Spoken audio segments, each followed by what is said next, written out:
All right, San Diego and Southern California, what's going on? This is hour one of John and Jim as we get you ready for game 3 of a series tonight between the Padres and the Angels. A nice bounce back, putting it mildly, obviously, last night with Tatis walking off. Kevin Acee is our Padres insider. He will join us coming up at 5 p.m. It wasn't looking great last night, truthfully. It's the 8th inning. The Padres are trailing. There are 2 outs, and they muster a comeback.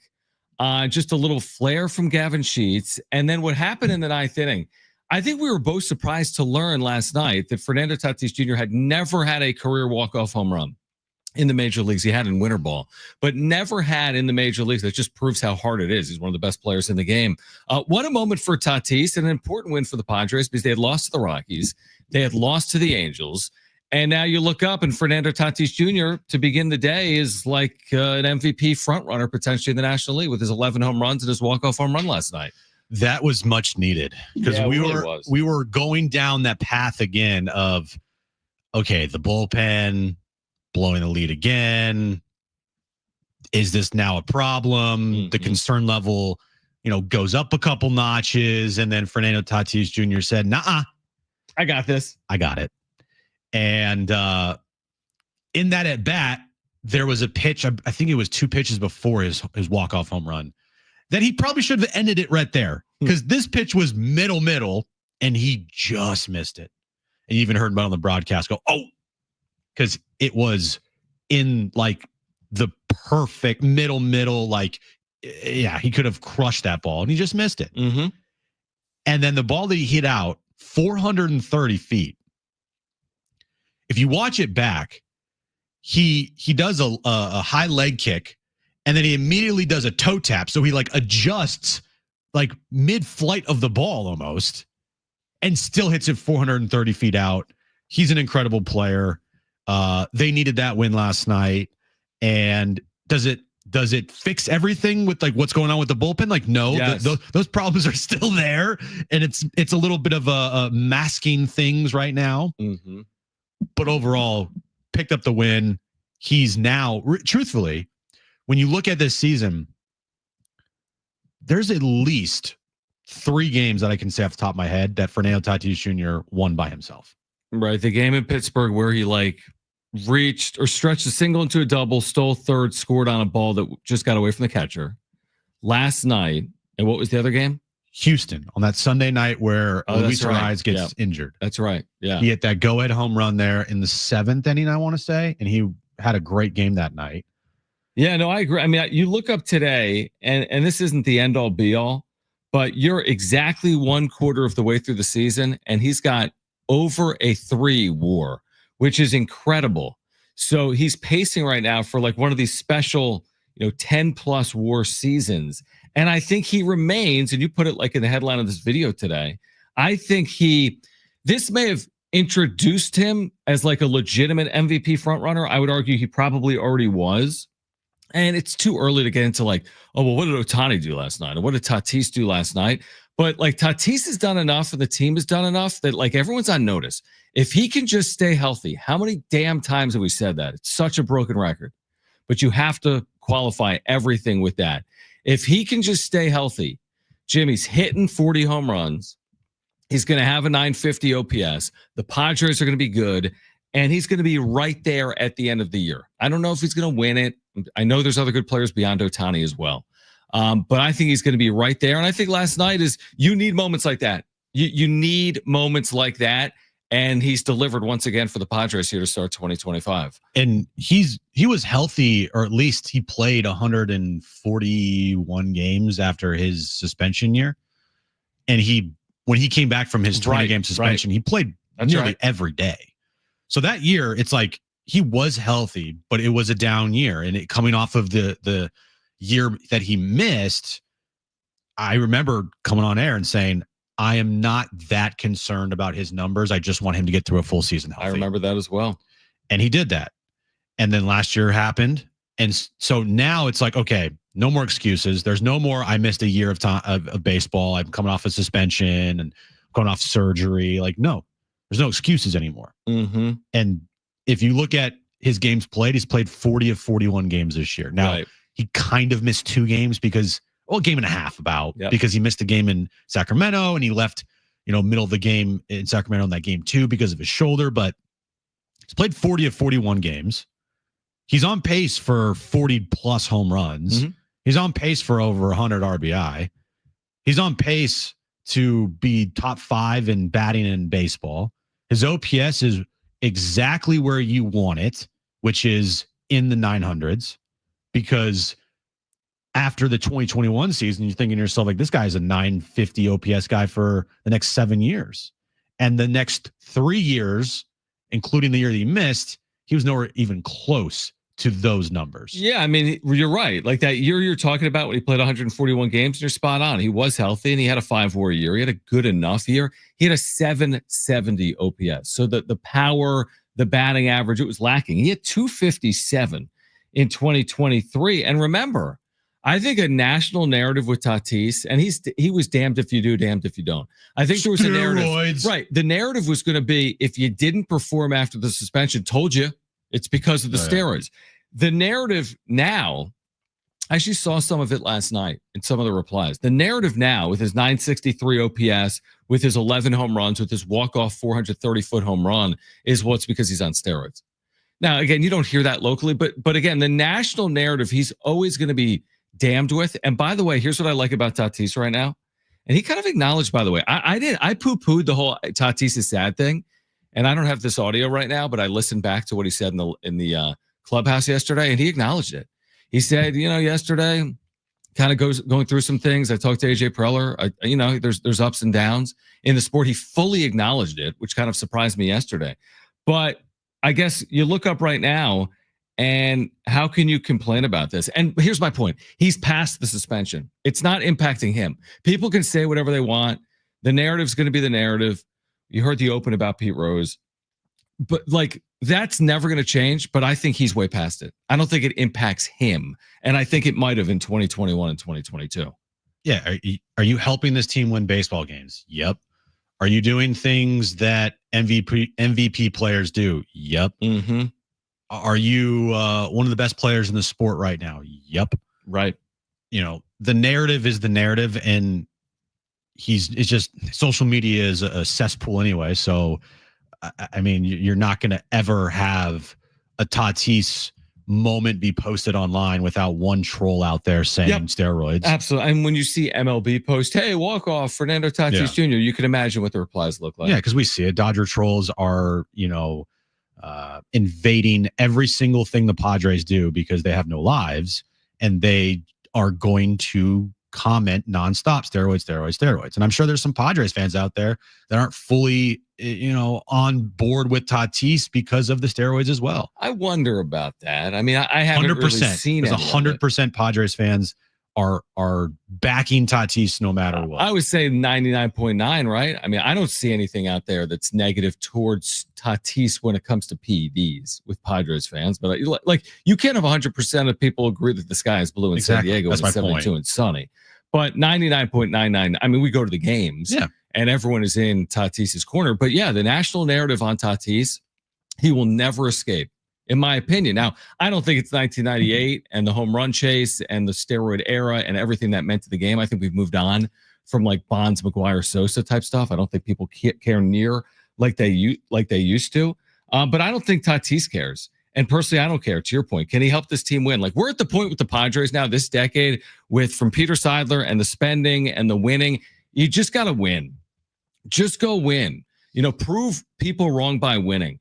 You can shut people up by getting to World Series or winning World Series. That's the things that Machado's never done. That's the thing that Tatis has never done. That's what they got to do at some point soon before we all pull all of our hair out. I mean, how many more years? There's been 57, but how many years have the Padres been like this with a first ballot Hall of Famer and Manny Machado? At some point, you just got to break through, And you got to think, too, how lucky are Padres fans? How lucky are we all to watch every single night, not just one player of, Tatis abilities, but I agree with you. Jackson Merrill, Manny Machado, Fernando Tatis Jr., last night, Dylan Cease put together a fantastic performance. We haven't even mentioned him yet. Coming off of his outing in New York, leaving the game injured, you're kind of wondering, like, is he going to be okay? Right. He's fine. He's totally fine. And he hopefully is now on a stretch of starts where it's like, okay, Dylan Cease is back, which I kind of think after his next start, if he pitches well again, you can kind of say that. I agree. So, yeah, we're in a time in Padres history where there are so many dynamic players on this team that are so fun to watch. Yep. And there's no wrong answer to saying who's your favorite Padre player to watch. Yep. Oh, Jackson Merrill, not going to argue. Fernando Tatis Jr., not going to argue. Manny Machado, not going to argue. Like, there's so many players on this team that are so fun to watch. And not only are they fun to watch, they help the team win. Jackson Merrill, he is a winning player. Manny Machado, he has shown he is a winning player. Fernando Tatis Jr., case in point last night, winning player when he's healthy. So, yeah, it's one of those times where you have to enjoy the moment as much as you can, because you have to think it's been 2 decades plus since this Padres team was in a World Series, and now you could argue this talent pool is the most talented roster, or at least like players on the Padres that they've ever had. Yeah, certainly since 98. You're right. Not only has it been 2 decades, you're pushing 3. It's been 27 years since the Padres have played in the World Series. They've got a long way to go to get to another one, but they're off to a 26-15 start. Now, there is a concern, and we will continue to discuss it on the other side of this break. And I think if you're a Padres fan, you probably know what that concern is over the last 10 days. Plus, Kevin Acee is on the show coming up today at 5 p.m. Plus, Miles Bird, the Aztec, shows out at the NBA Combine. This is John and Jim on San Diego Sports 760 and live on the iHeartRadio app.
John and Jim, San Diego Sports 760. Kevin Acey will join us coming up at 5 p.m. San Diego Sports 760 also has 13 chances to win $1,000 every weekday. It's the Bonus Bucks giveaway. That's every hour, 6 a.m. through 6 p.m. Listen for the keyword, then enter it at sportssd.com.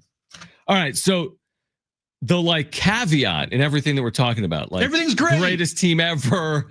No team has ever had a walk-off home run. There were 5 walk-offs last night in baseball. You saw that? With all in a 2-hour span. 4 home runs. 4 within 5 minutes. Yeah, 4. I want to say this is correct. There were 4 home runs among 5 walk-off hits. Don't quote me on that, but there were all these walk-offs last night, right? Yeah, it was crazy. So they're 26-15, but however is the bullpen, since you said they were amazing, has continued to really be leaky. Okay, so it's an actual moment in time. Jim says, this bullpen is so good that I'm going to give them all nicknames and put the entire group in Cooperstown, right? All 8 of them, Alec Jacob and Wandy Peralta and crew. And I just posted a video replaying that. Yeah, I need to see that. Actually, I got to share that. And I proclaimed last Monday, best bullpen in baseball, not even close. Did you say not even close? Yes. I said 8th in bullpen ERA, right? I said best bullpen in baseball, not even close. They then proceeded to the very next day give up a 10 spot. And I'm like, that's fine, it's a one-off. And then ever since then, it's been awful. Last night, Jeremiah Estrada, the latest. And then I also dubbed them the 4 horsemen with Estrada, Adam, Suarez, and Morahone. And they've all sucked the last week. They've all allowed runs since you've said that. Yes. And the latest being Estrada last night. I mean, Dylan Cease, to your earlier point, was really good last night on the heels of being really good at Yankee Stadium. I think he's 6 consecutive starts, by the way. This is sneaky. He's 6 consecutive starts of 2 earned runs or less. So he's completely turns it around since that Sacramento start. Mm-hmm. But he leaves with 2 outs and a runner on, and a blink of an eye, you go from up 1 to down 2 in that inning, and it's 4-2 because of Estrada. Now, Yuki Matsui was good, and then Jason Adam was really good yesterday, and then you find a way to win the game. But that flawless bullpen has been nothing close to that since you made that statement. Now, it is a long year, Jim. I mean, I tend to agree with what you're saying, which is they're going to have a really good bullpen at the end of the day, and it is a long year. So I'm not. Am I crazy concerned? I'm not crazy concerned. The only way I'd be crazy concerned is if Wandy Peralta was their setup man or their closer, in the Jason Adams spot, or he was Robert Suarez and he's having a great year. And then it's there goes that bubble, burst it right now. Mm-hmm. But that's not the case. Wandy Peralta, whatever. It's not just Wandy Peralta, it's everybody. Right. And I've seen the best from Estrada and Adam and Suarez and Morahone. And I think this is just a bump in the road. I agree with you. I don't view this as a long-term thing. It's a little concerning because it's gone on for now a week. And it's not just 1 or 2 runs here and there. It's big time numbers. Now, the 10 runs they gave up there in New York inflates it. But last night, it wasn't just 1 run. Colorado, it wasn't just 1 run. Yankees, it wasn't just 1 run. It was a lot. So, I mean, they blew 2 games at Yankee Stadium. Yeah, the 10-run inning is a 10-run inning. Monday night, grand slam, wasn't just 1 run. So, yeah, it's been a little concerning, but I don't view it as a red alert, DEFCON 1, this is a problem type of thing. They're just going to have to weather this storm. And thankfully last night, Tatis stepped up, won them the game with that walk-off, and you move on. I'd much rather have a struggling bullpen and they still keep on winning than the bullpen being the main issue why they just are losing series after series after series, which, by the way, hasn't been the case yet, even though New York was bad. They still have a chance to win today. And if they win today, then a bad bullpen for a week, they've won 2 of 3 series. Yeah, it's a good point. And by the way, if you tell me it's a blip and these guys are all healthy, I'm fine with it. Because that's what matters here. We've seen the best of Jeremiah Estrada. He's working with a great pitching coach at Ruben Niebla. We know how good Jeremiah Estrada can be. We've seen the best of Robert Suarez. We've seen Adrian Morahone look very good out of that bullpen, right? So, we know what they're capable of if they're healthy everything should work itself out. Now, any idea of them being overused, because that has come up as well, because the team is good, therefore you're turning to your good relievers a lot. They're 26 and 15. I don't think anyone's been overused. They've had 7 off days this year. The usage rates will go down as the season goes on. Why? Less off days. And you will at some point be more protective of some of these guys. Nobody's making 84 appearances out of their bullpen this year. None of these guys. So if someone's appeared in half their games right now, that usage is going to come down. You're going to see a Jason Adam in the 9th inning. You did last night. Robert Suarez was down. He threw 33 pitches the day before. Keep them healthy. I don't think they've been overused. I have no criticism of the usage from Mike Schilder, Ruben Niebla of his bullpen. I just think it's one of those things over the last 7 or 8 days, and I do think ultimately it gets turned around. And Matsui and Jason Adam were very good, really effective last night. So I'm with you. It's a little concerning. Yeah. And could they have, got, their workload is kind of wearing on them a little bit? Yeah, but I don't view it as a rest of the season type of problem here now for the foreseeable future. No, that would be bad. It would be very bad. Like if Robert Suarez is back on the mound tonight, like, is everybody going to just like feel okay with him? I'm going to feel okay with it. Yeah. It's assuming it goes well. Well, of course, yeah. You mean coming into like the outing, will you feel good about it? I think, and Mike Schilt will say the exact same thing. Mike Schilt is hoping for a save situation tonight to get him back on the mound, because the last thing you want as a player, especially just wait, especially a bullpen arm, is to just sit on your bad outing. You want to get out there as fast as possible to kind of recover and wipe the slate clean and kind of forget about what happened, the previous night. So if they have a save opportunity tonight, guess what? Robert Suarez is 1,000% going to be out there. Yeah, I agree with you. I have a question, by the way, about our stream. Didn't it used to be when I look at you on the stream?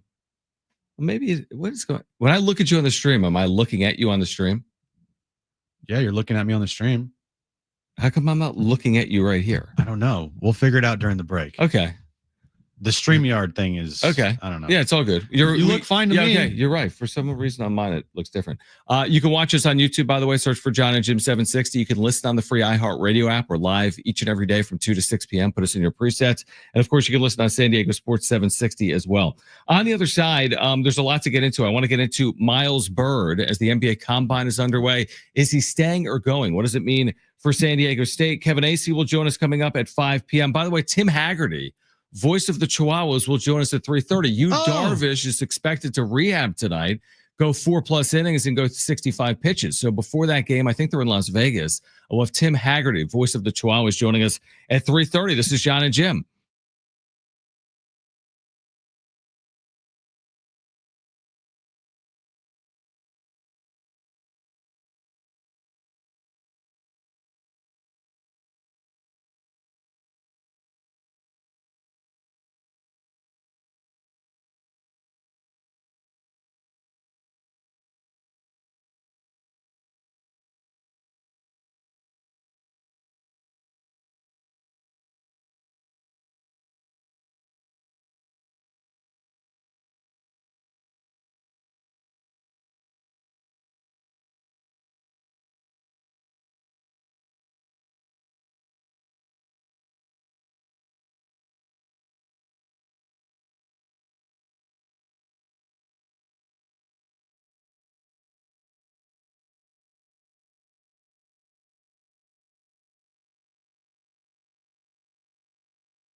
All right, this update's brought to you by Dairy Queen. Padres Angels, final game of their 3-game series tonight at Petco Park. 6:40 first pitch. Padres looking for the series win. Moving over to SDFC tonight. They take on Colorado Rapids starting at 6 p.m. We have SDFC midweek live. 7 p.m. is when our SDFC pregame coverage starts, and then 7:30 is match day. Of course, tuning right here to your home of SDFC, San Diego Sports 760. Get big summer flavor in every bite with the new DQ Summer Blizzard treat menu, featuring new mixing bowl mashups, fan-voted s'mores, and more for a limited time right now at DQ. Happy tastes good at participating locations. All right, John and Jim, San Diego Sports 760. Like I just said, Tim Haggerty is the voice of the El Paso Chihuahuas, the AAA affiliate of the Padres, and Yu Darvish expected to make a rehab start for El Paso tonight. He's on his way, hopefully back to the major league. So Tim Haggerty just confirmed he can join us coming up at 3:30. So he'll join us in 1 hour. Kevin Acee from Petco, where the Padres and Angels will wrap up a 3-game series. Kevin will join us coming up at 5 p.m. So I, like most of our listeners today, of course, turned on ESPN2 at 11 a.m. for the NBA Combine scrimmage. There's Super Bowl, there's March Madness, there's NBA Combine scrimmage. So I was watching, you were watching, Brent was watching, Marshall was watching.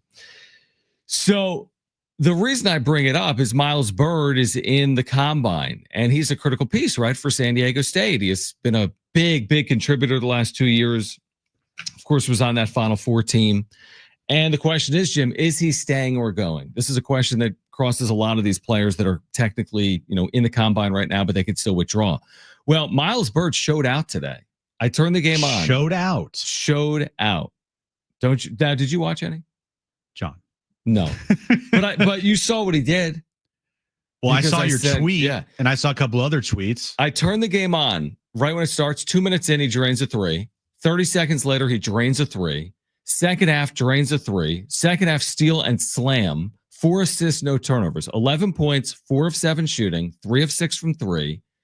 Steal, block, 4 assists, no turnovers in 25 minutes in a 40-minute game. So here's my question. 1 overall or 2 overall?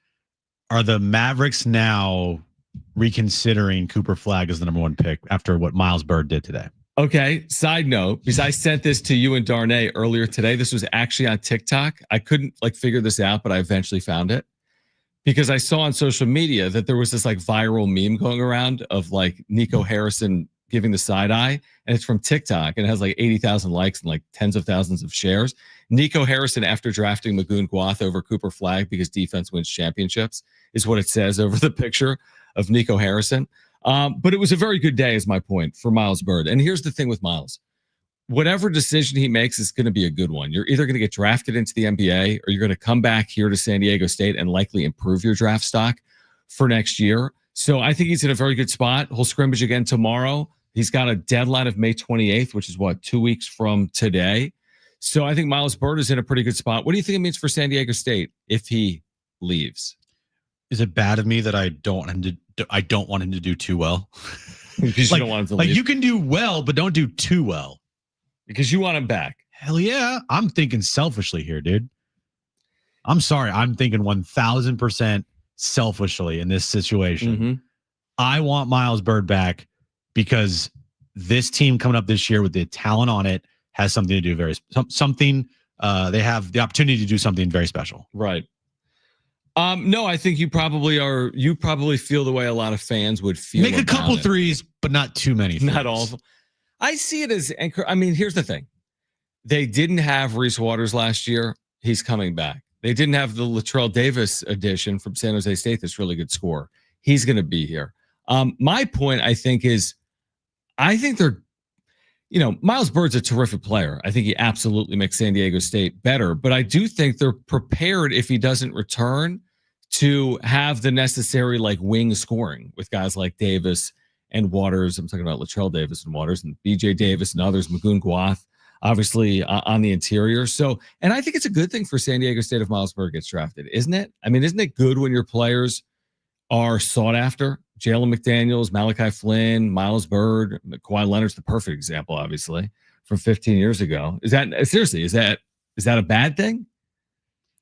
No, it's not a bad thing for the program to say, oh, another player drafted to the NBA. It's great to use in recruiting trips. Man, come on here, dude. So you're saying, come on, he's got to come back. Come on. What are we doing?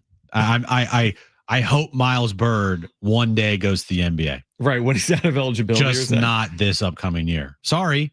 Right. Like, I get it. I understand. But, if you're a fan of the Aztecs, are you really going to be sitting there and be like, man, I'm so glad Miles Bird is not going to be our team next year. Instead, he's going to the Charlotte Hornets. I mean, I'll be, me, I'm going to be picking up his rookie card. Well, yeah, I know you, but I'm talking about as a fan and even you as well. Yeah, no, I see it both ways. Don't you want to see Miles Bird play next year with this team? Of course. So again, thinking from a selfish standpoint, which is kind of what fans do. I mean, how would you not? Right. What you want is Miles Bird to return. So you want him to like dribble the ball off his foot? Kinda.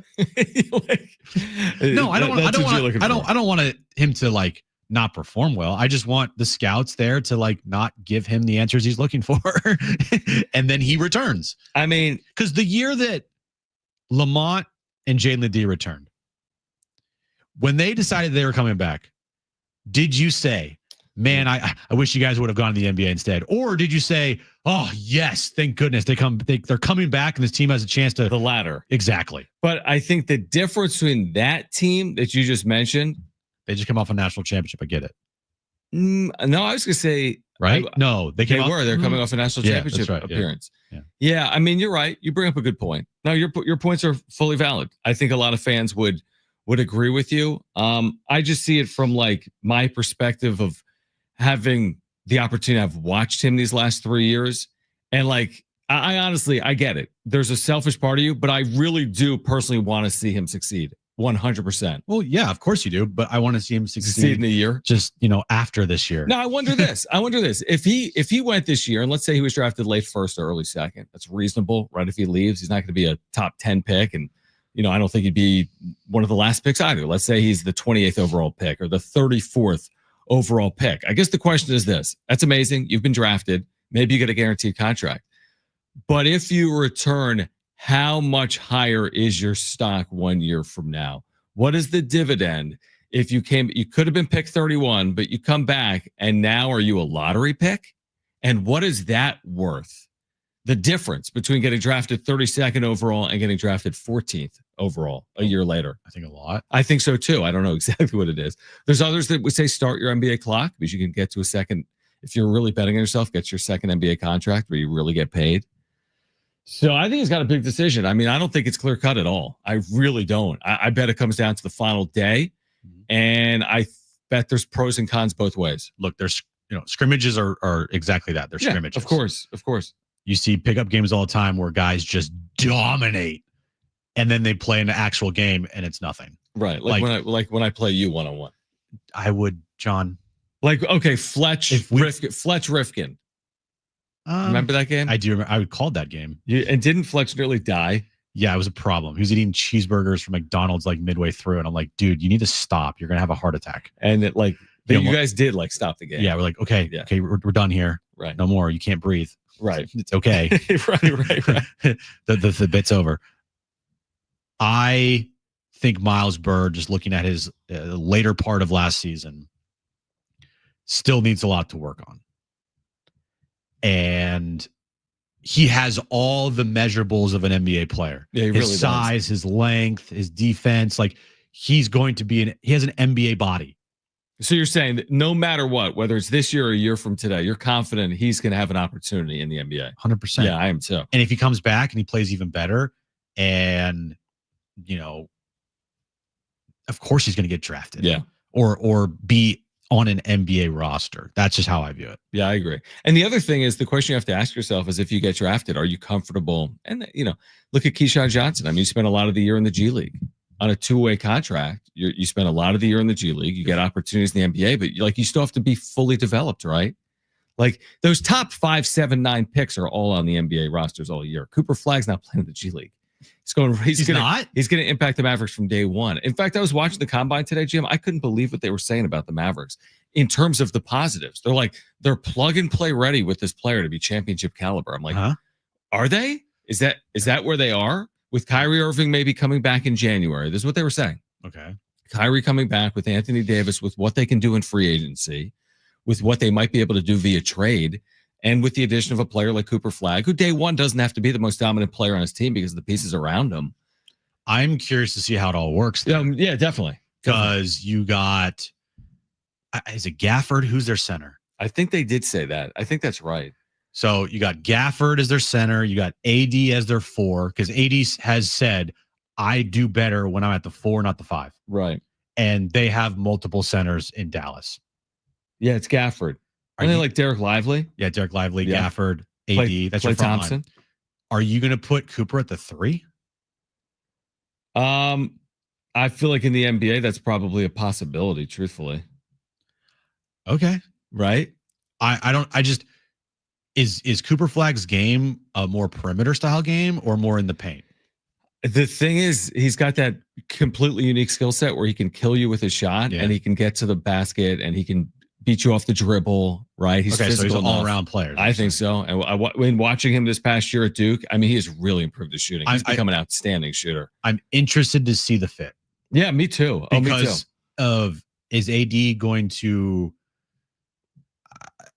not block Cooper, but like, is it going to be a little bit of what's the adjustment for Cooper Flag to work in Dallas? Dude, he ain't blocking him because you know what's going to happen. I mean, how many minutes is he going to play? How many games is he going to play? Oh, AD's going to get hurt. Yeah, it's like you're going to be able to weave both of them in. There's going to be plenty of opportunities for both of them, probably. But yeah, don't get me wrong. If they're all healthy, that's a good dangerous. That's a dangerous team. Yeah, and then Cooper Flag's a big reason why. Yeah, because if not for the first overall pick, they're nowhere close. Luka who?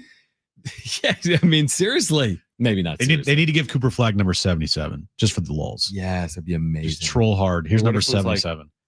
Or what if it was like 78? Or just like 7. Yeah. 7.7 or 777, like the lottery. Triple digits? Like slots. Can they go triple digits? No, they can't. They can't. All right. So you know how I got into card collecting? I bought a card the other night on the internet. My first ever purchase card since like 1992. Shocked it got here as fast as it did. And before I left the home, I said it arrived, and I didn't want Kristen to see it in the garage because I thought she'd murder me. So I immediately picked it up. Oh my gosh. And I brought it here. Now, if she's listening to the show, this isn't the biggest secret because this is broadcast. But I've got my first card, and I'm going to share it with our listeners on the other side. Tim Haggerty will join us at 3:30, voice of the Chihuahuas. Kevin Acee will join us at 5 p.m. We've got a giveaway for you today. This is John and Jim on San Diego Sports 760 and live on the iHeartRadio app.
All right, make sure to download the all-new iHeartRadio app. Search for San Diego Sports 760. You can listen to John and Jim each and every weekday from 2 to 6 p.m. live. If you put John and Jim in your presets, you can listen back to any hour or interview. It's available to you on the all-new iHeartRadio app.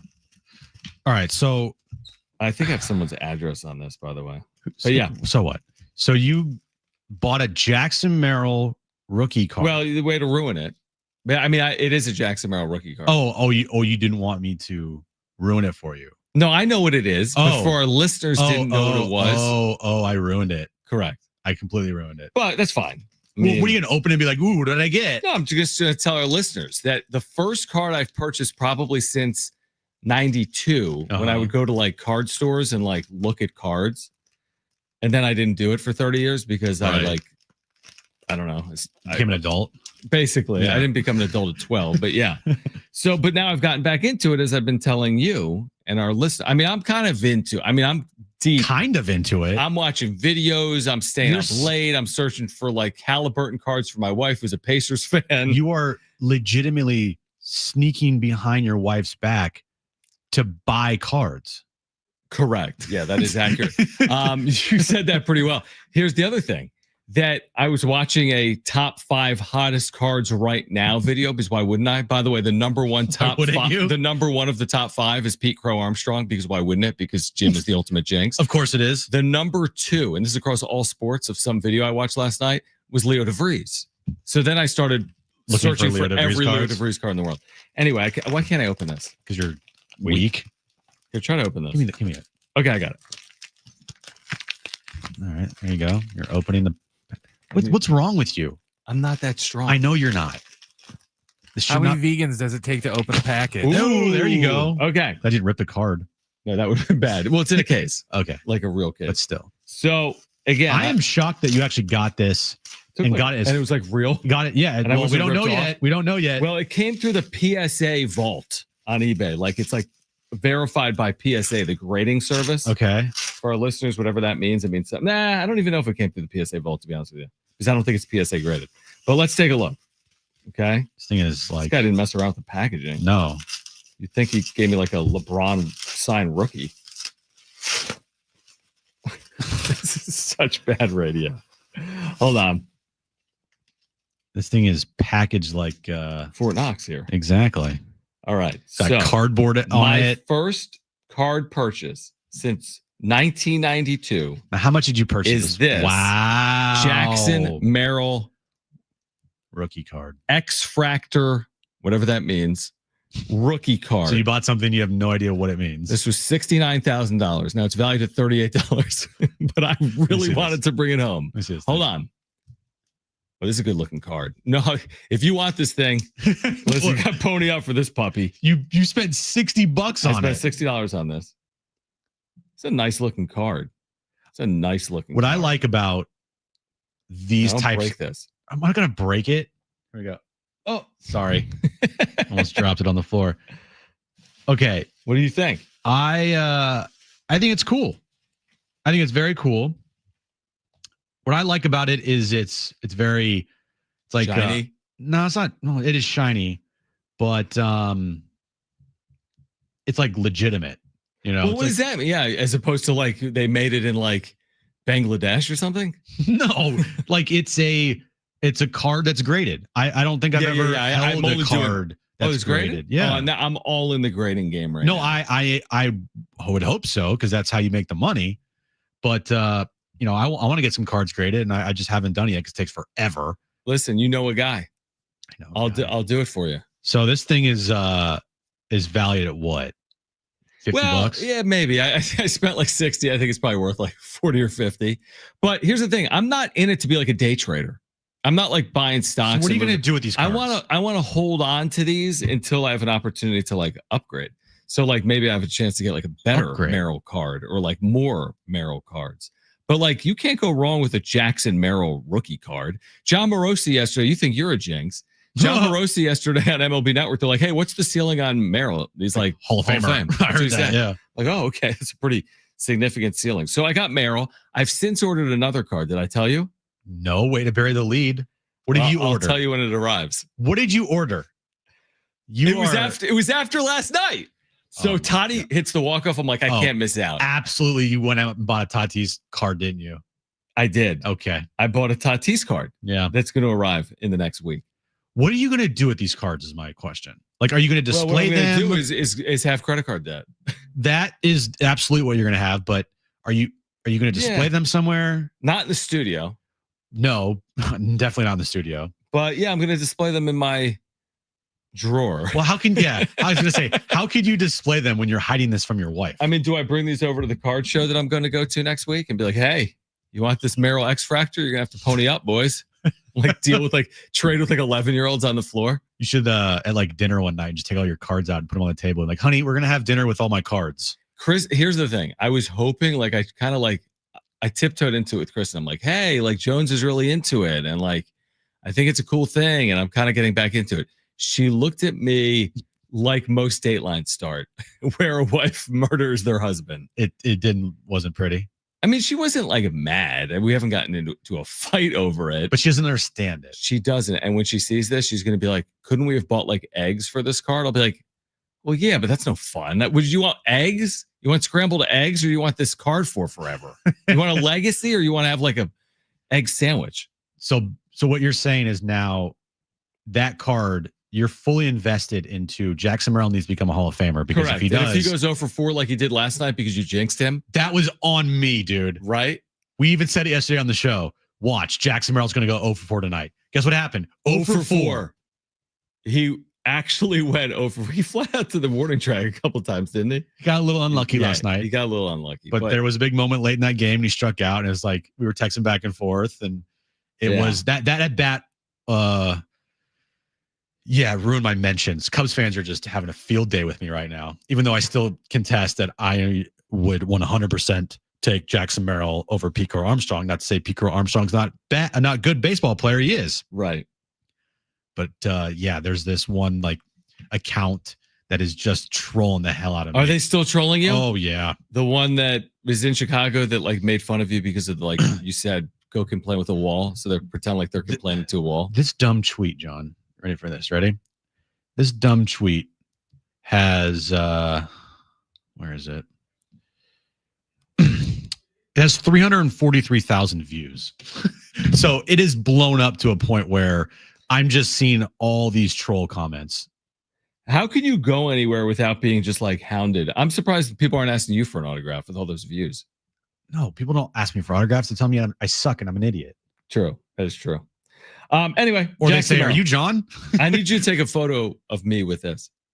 Okay. No, I can't show Kristen though. No, maybe she's not going to see. She's not going to see. I'll take a photo live on air. Here we go. Ready? All right.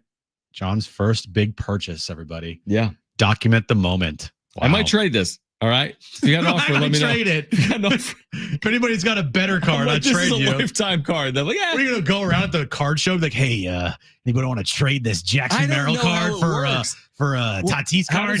How does Preller do it when he wants to make a trade? That's good. It's not like this.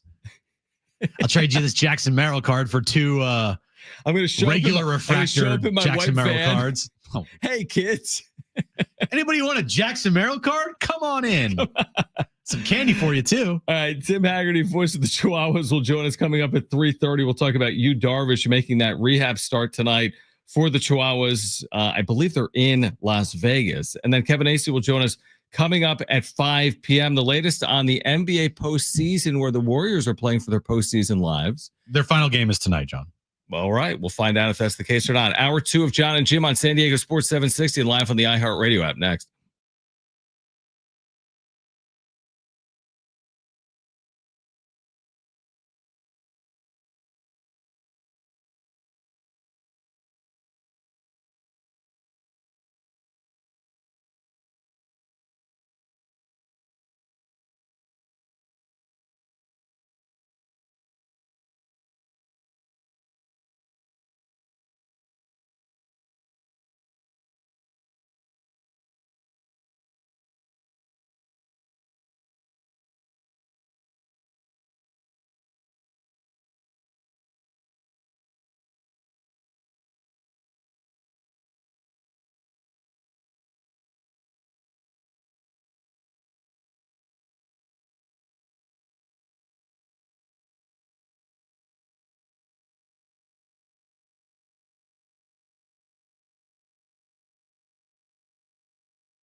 All right, this update is brought to you by Staples Stores. Padres Angels, game 3 of their series tonight at Petco. 6:40 first pitch. Randy Vasquez on the mound for the Padres against Kyle Hendricks for the Angels. Padres looking for the series win after a Fernando Tatis Jr. walk-off last night in the bottom of the 9th inning.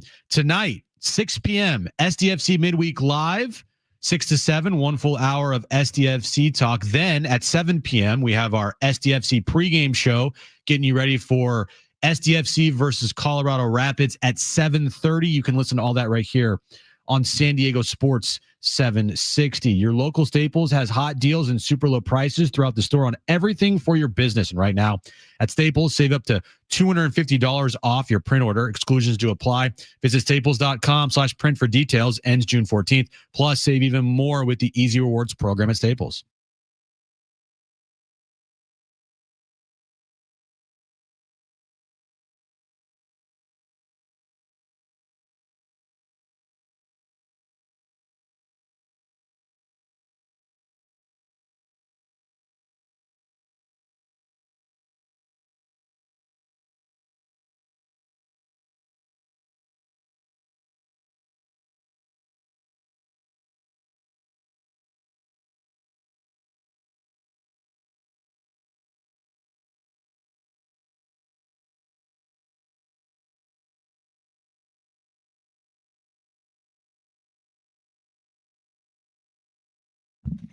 All right, San Diego and Southern California, what's going on? This is hour 2 of John and Jim. We will have Tim Haggerty, voice of the AAA affiliate of the Padres, the Chihuahuas, the El Paso Chihuahuas. He'll join us at 3:30. That's because Yu Darvish is scheduled to make a rehab start tonight in AAA. So Tim Haggerty, a friend of the show, will join us at 3:30. And Kevin Acee from Petco, where the Padres will play the Angels in Game 3. Jim, that is coming up at 6:40. Padres trying to win the series tonight behind Randy Vasquez. They've kind of been gifted opportunities in the first 2 games of the series, right? Angels defense has been awful. Yeah, they're not a good baseball team, John. Padres should have won the first game, blew a 2-run 9th inning lead. And then yesterday, the Angels kind of had the game wrapped up, didn't play well defensively late. And then, of course, Tatis took matters into his own hands. But I'm with you on that. Like, win this series, to me, that's going to be a big difference. What we have to say tomorrow about the Padres based on whether they win this series tonight or if they lose this series tonight. Yeah, last night, the Angels made a lot of mistakes that the Padres capitalized on. Mm-hmm. Early in the game, they scored a run on a throwing error while I believe Xander Bogaerts was at the plate. And then Jason Hayward was at the plate. Check swing, another throwing error. Gavin Sheets, he hits the ball in a no man's land. Manny Machado, ball off the catcher, would have been out if the pitcher caught it. But, he applies pressure. He forces the Angels to be perfect, and they weren't. Yep.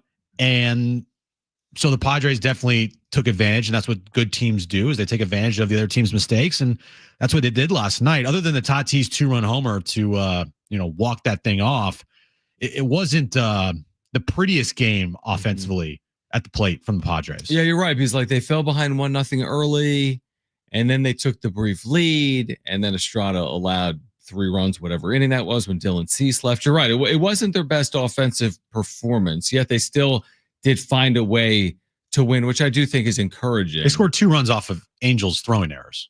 Yeah, which is what they did, by the way, the night before, because Xander Bogaerts bounced the ball back to the mound and the pitcher threw it into right field. And 2 runs scored 2 nights ago. Yeah. So whatever. I mean, good teams take advantage of other teams' miscues, which is what the Padres have. They apply pressure. They don't feel it, John. The Jackson Merrill line. Winners find solutions, John.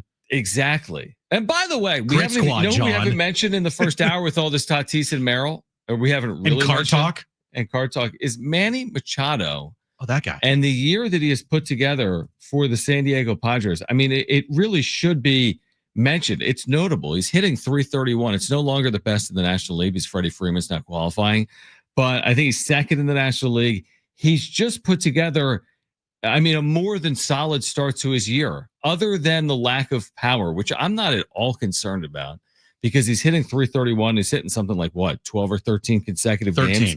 13, thank you, consecutive games. He's got an .880 OPS. I think Manny Machado is playing some of his best baseball as a Padre to start this year. To start a season, absolutely. Mm-hmm. The power numbers are not there yet, but what have we said over and over? They're going to come. Yeah. He's going to have a month where he hits like 7 or 8 home runs and be just absolutely red hot. He's going to get to around 28. He has not in his entire Padres tenure, he has hit 28 home runs or more in every season. Right. Take away the 2020 year. Yep. Which he would have hit well over 30 because I think he had like 16 that year. Yeah, he was so good. Yeah. 16 in 60 games. Like, whoa. So the power numbers will come. He is doing everything that you ask of him. He's played in every single game this year, which is that's impressive. A staple of Manny Machado. He just posts and just plays every single day. But 14 doubles, 3 homers.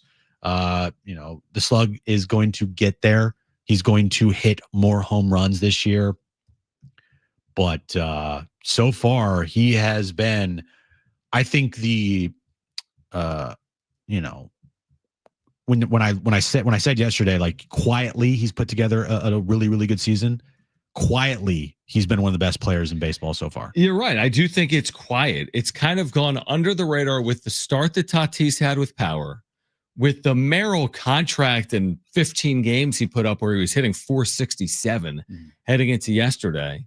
Yeah, it has kind of gone under the radar to start the year, which I think is maybe a good thing. But the idea that I think we had Dan Zaborski yesterday say, he said that there were those that believe that like there were some indicators that Manny Machado, like there'd be that regression.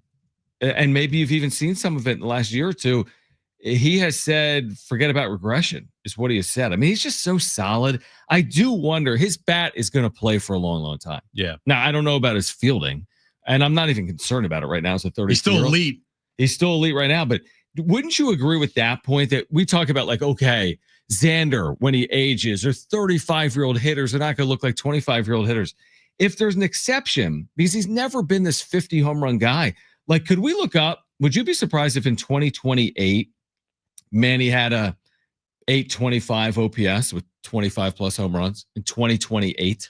No. Either would I. He'd be a 35 or 36-year-old. And with the DH, you're going to, expand your baseball lifespan. You think he'll be DHing by then? Maybe more so. I don't know. Maybe. Yeah, maybe. But I just, my point is, I think his bat's going to play a lot longer. I think he could play in the field for a long time as well. Yeah, I think you're right. Like, I just think that he's that good. Like, he is so smooth over there at third. Does not put a lot of wear and tear on his body defensively. Mm-hmm. Now, other parts of the game, like, it wears and tears on him, and he deals with injuries all the time that he'll never talk about. Right. But it's nice to see a healthy Manny Machado, because he was not healthy last year, and we knew it. He knew it. And the numbers showed until he said, F it, I'm going to blow my elbow out. I don't care. I'm going to get my numbers and I'm going to help this team win. Mm-hmm. And he did that. His second half was incredible. Yeah, and he has picked up. Now, he had much more power, presumably, in the second half that he's had here in the first 40 games. Mm-hmm. I don't know the exact numbers, but you look at when the Padres made their run to today and what Manny has done, and the old Manny goes, the team goes saying, mm-hmm. There's something truthful in there. Because from that Philadelphia game in June to tonight against the Angels, total those numbers and the team's record, and his numbers have been awesome. Oh, John, we've said this over and over the last 6 years. As Manny goes, the team goes. It's just simple. As Manny goes, the team goes. Mm-hmm. And it's like, shouldn't be that way with just one player in baseball, because baseball is such a team sport and one player can't just completely carry a baseball team. Right. If that were the case, then the Angels should have won 4 World Series by now in the last decade, mm-hmm. because of Trout and Ohtani. Mm-hmm. You need other pieces, but it's just, for whatever reason here, when Manny's playing well, the team plays well. And there's numbers to back it up. When he's on fire, look at their record as a team. Rarely can I think of a time when Manny Machado has been red hot and the team has not played well. Listen to this. So the Philadelphia game where they had fallen under 500, there's the specific game we're referencing last year in June when Manny was really struggling. they were in danger of getting swept on a road trip, I think, and they beat Ranger Suarez, right? Mm-hmm. From that point on, when Manny played last year, they went 55-28. He had a 904 OPS in 83 games. But listen to this: in 83 games, from that, the moment he called himself out, he had 23 home runs in 83 games. Is that good? And then you couple that with the team now is what, 26-15. Mm-hmm. So since the day he called himself out, the Padres are, when he's played, they are 81-43. Since that 81-43, when he has played, because I'm sure there was a day or two in there with the Padres, maybe in the second half, maybe he didn't play. Maybe. I don't know. I'm just making it up. But I'm just telling last year. I'm just telling you they went 55-28 in these 83 games after the Phillies game. And now they're 26-15, right? And he's got an 880 OPS. So, like, that's unbelievable. That is a wild number. And it continues to prove the point of when Manny goes, the team goes, there's the numbers to back it up.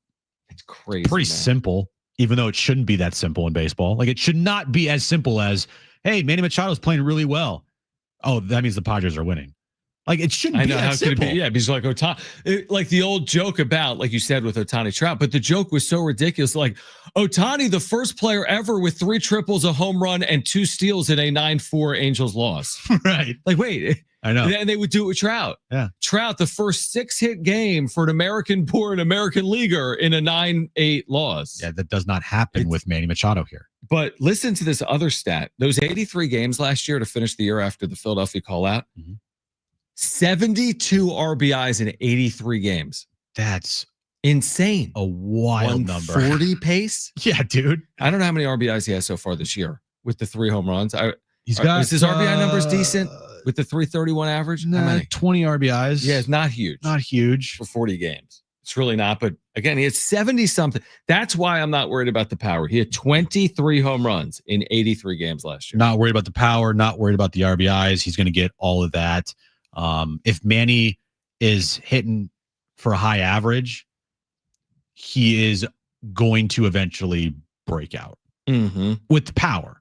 Like, he's on a 13-game hitting streak right now. Is that good? That's probably one of the top 6 of his career. Over his last listen to these numbers. Over his last 15 games, John, he's hitting 418 with a over 1,000 OPS. All right. Yeah. His last 7 games last week here, he's 13 for 25, hitting 520 with an 1,186 OPS. Hitting 520, you said? Yeah. Is that good? Yeah, it's nice. It's pretty good. So he is red hot, and it's been a very quiet red hot, if that makes any sense, because he is not hitting for power yet. He is not having games where he's driving in like 4 runs or 5 runs. Like, he's just being as consistent as they come, and he's still such a huge power threat at the plate that the numbers, the power numbers, are going to show up. Yeah, I completely agree with you. All right, Tim Haggerty is going to join us at 3:30. He's the voice of the El Paso Chihuahuas. And Yu Darvish is expected to make his first rehab start of the year in an effort to get back to the major leagues. I think that game is going to get underway around 6:30 Pacific tonight. El Paso and Las Vegas. He will join us coming up at 3:30. Kevin Acee at 5 p.m.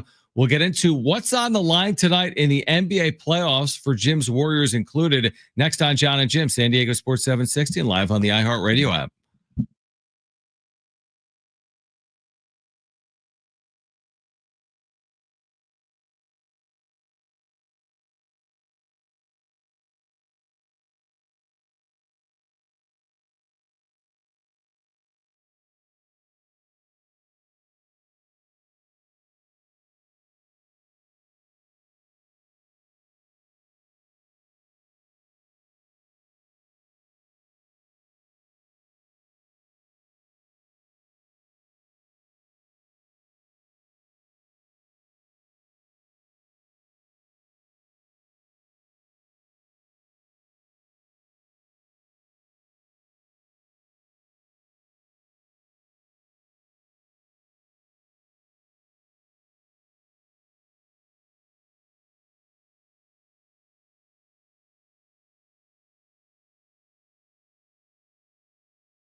Diego FC back tonight. Colorado at Snapdragon Stadium, the opponent.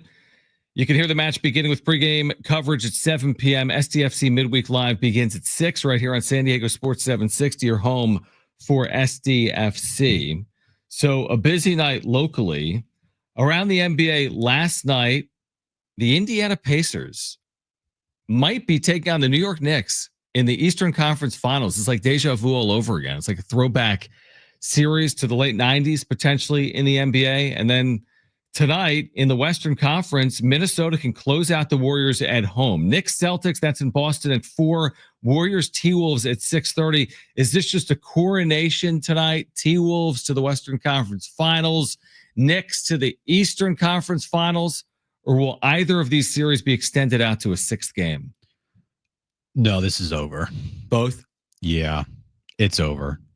Thunder and the T-Wolves will be meeting in the Western Conference Finals.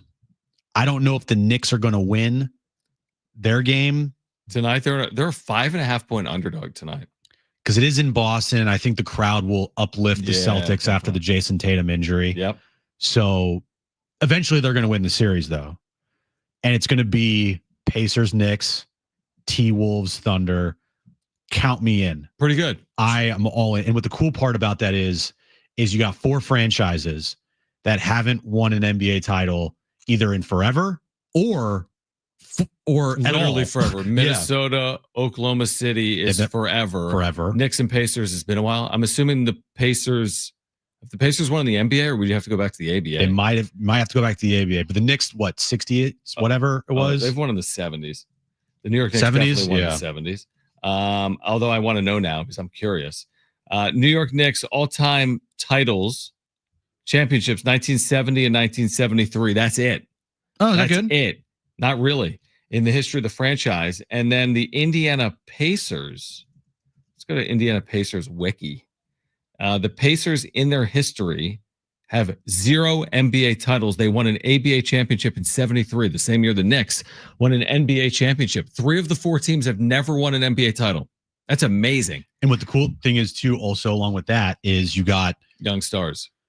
Jalen Brunson, Tyrese Halliburton, SGA, and Anthony Edwards. One of those 4 players will win their first NBA ring. It's like that newer, fresher blood. There's nothing wrong with Steph Curry. Seriously, amazing. Nothing wrong with LeBron James. Incredible. Unbelievable players. Brilliant. Right? Will be recognized for forever. But the idea of ushering in a new era of national stars, because let's be honest, Shai Gilgeous-Alexander is nowhere near as prominent as the players I just referenced, and maybe he won't be even with a ring. But these players, one of them is going to fully burst onto the scene. I mean, Anthony Edwards is already a star, but you want to become a legitimate face of the NBA guy, win 2 more series. And if you are Jalen Brunson is not considered a top 10, top 12 player in the league. Right. Maybe not even top 15. Unbelievably good. Well, he was the clutch player of the year in the NBA, but he wins a title and brings a championship to New York and say he does win like finals MVP. Long road ahead. Long ways from that happening. Yep.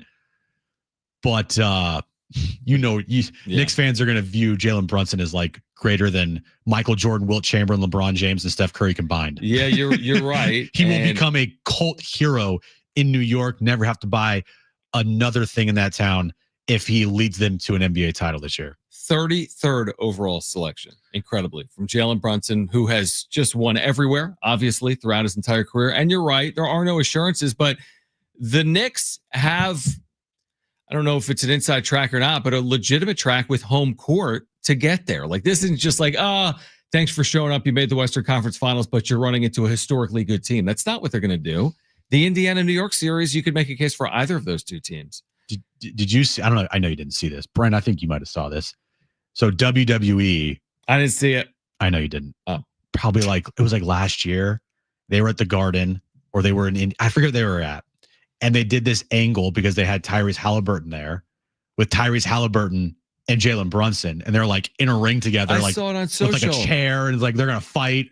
It's like, yes, give me that. WWE, bring it to the NBA. Are they going to do that? No, they're not going to fight. They're not going to do like a chair at center court to start it? TLC match to see who goes to the NBA Finals. What's TLC? Tables, ladders, chairs. Well, what about each team can use one per series? One chair? They get to take one chair to one person's back? It's a technical, but you can use it at any point in the series. It's 2 shots in the ball. Draymond Green was like, where can I sign up for that? Where's my chair, Where's man? my chair at? Where's my chair? That's hilarious. You know, he was fined $50,000 the other night for on the court, like, I guess. Wasn't he critical of officiating? No, he was yelling at the players like, hey, this point spread's 5.5. Point spread's 5.5. So he was he got caught on camera for it. So it was like impacting the credibility of the NBA. So they fined him. Yeah. Because he was saying the refs basically suck and the point spread was 5.5. Gotcha. That was the game he fouled out with like 4.5 left to go in the fourth quarter. They officially said he was questioning the officials' integrity. Oh, integrity. Yeah. Oh man. Let me ask you this: if the Warriors do lose tonight, when they lose tonight in Minneapolis, like, can this still be run back? How much longer can this be run back to win? I mean, it's so hard because they're so old. That's what I mean. And if the Warriors were healthy and there wasn't a game every other day, it'd be really good. And it was set up to have at least minimum 2 days off between games. Then like Steph would be amazing. They would be good, and they'd be tough. It'd be tough out because Steph healthy, he affects and does so many things on the court that you just don't see in a box score. His gravity, you've heard that before. Steph's gravity helps everybody else on the Warriors. And where did you steal that from? What do you mean? I didn't steal it. That's just what it's called. It's like Steph's gravity. What do you mean? Yeah. What is that? What he does on the court, he gravitates the other defenders towards him. That opens up shots and lanes for his teammates. I've never heard it said that way. Really? No, I like that. Oh, that's like a huge thing with Steph, is that his gravity on the court is right. He tilts the floor. Oh my gosh. When he's running up the court, every defender immediately goes to Steph. Yep. So that leaves Buddy Hield open. That leaves Jimmy Butler in a one-on-one situation. You can't double Jimmy if Steph's on that same side of the court. Right. So you give Jimmy an opportunity to go one-on-one. And now what they're doing is they're crashing in, they're collapsing the lane and not letting Jimmy go one-on-one. And by the way, even if he is going one-on-one and he does get stopped in the middle of the lane because you got Gobert back there's no one to pass to that's open because Steph's not out there with his gravity effect or running around like like that. Causing havoc. I'm gonna start using that for Tatis. His gravity. He takes the fielders. So many of the fielders are concentrating on what Tatis is gonna do. It doesn't really work in. I know in baseball. It worked for Sheets. It works in football. It worked for Gavin Sheets because he placed a ball where the fielders weren't. Man, that's crazy. Did he do that on purpose? You could argue he did last night. All right, Tim Haggerty is going to join us. Voice of the Chihuahuas on the other side. He will be calling Yu Darvish's rehab start tonight, El Paso and Las Vegas. What are the expectations in terms of innings and pitches for Yu Darvish? We'll catch up with Tim Haggerty next on John and Jim, San Diego Sports 760 and live on the iHeartRadio app.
All right, this update's brought to you by Staples Stores. Padres Angels game 3 of their series tonight at Petco Park. Randy Vasquez on the mound for the Padres. Kyle Hendricks on the mound for the Angels. 6:40 first pitch there.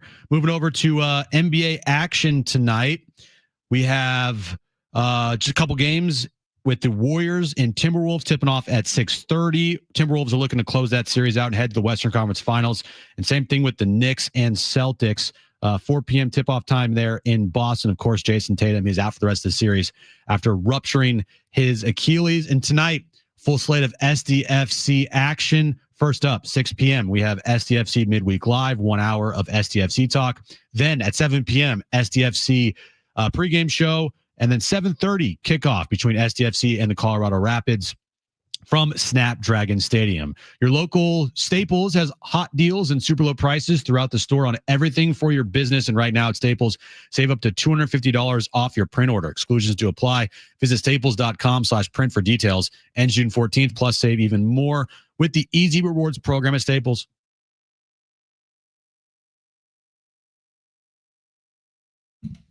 All right, John and Jim, San Diego Sports 760. Padres at 6:40 tonight, but their AAA affiliate will be in action later on this evening as well. The El Paso Chihuahuas in Las Vegas tonight, and Yu Darvish will make that rehab start for El Paso. And Tim Haggerty, voice of the Chihuahuas, back with us on John and Jim here in San Diego. So, Tim, we always appreciate your time.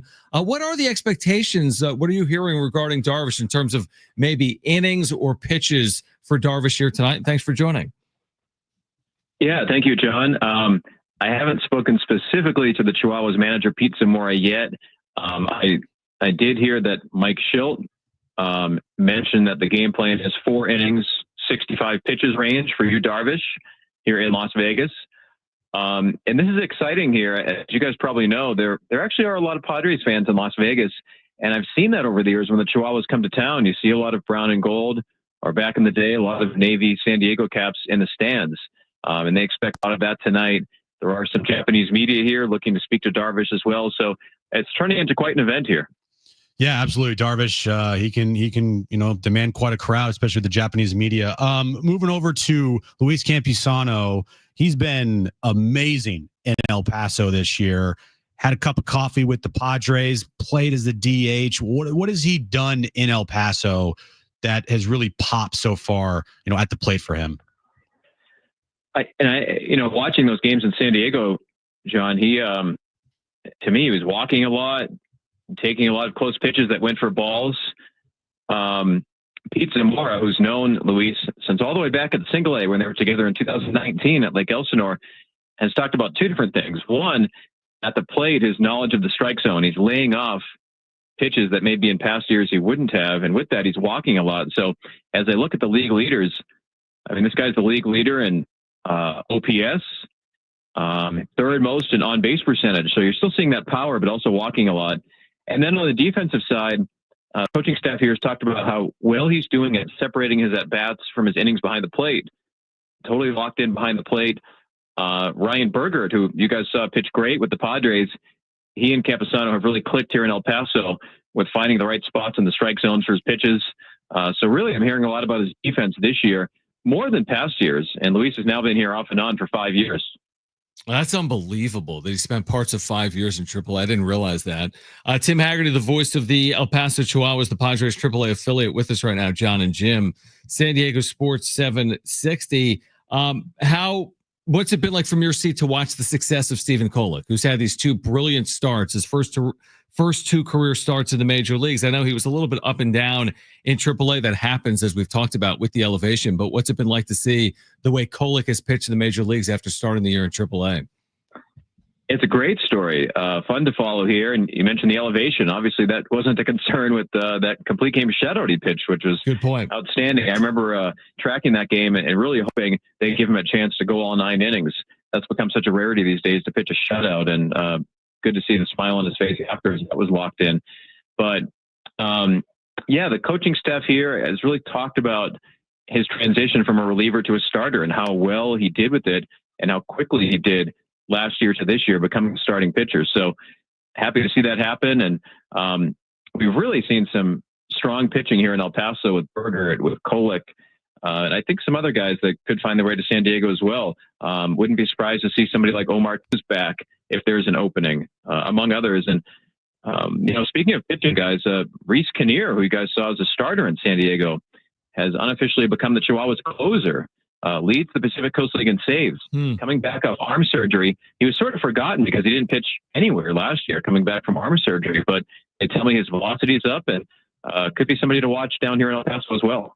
Another player to watch, Clay Dungan. He's played really well down there in El Paso. I think he was the player of the week for the El Paso Chihuahuas recently. So what has he shown down in El Paso for the Chihuahuas? Yeah, I think versatility is what will get him to the major leagues.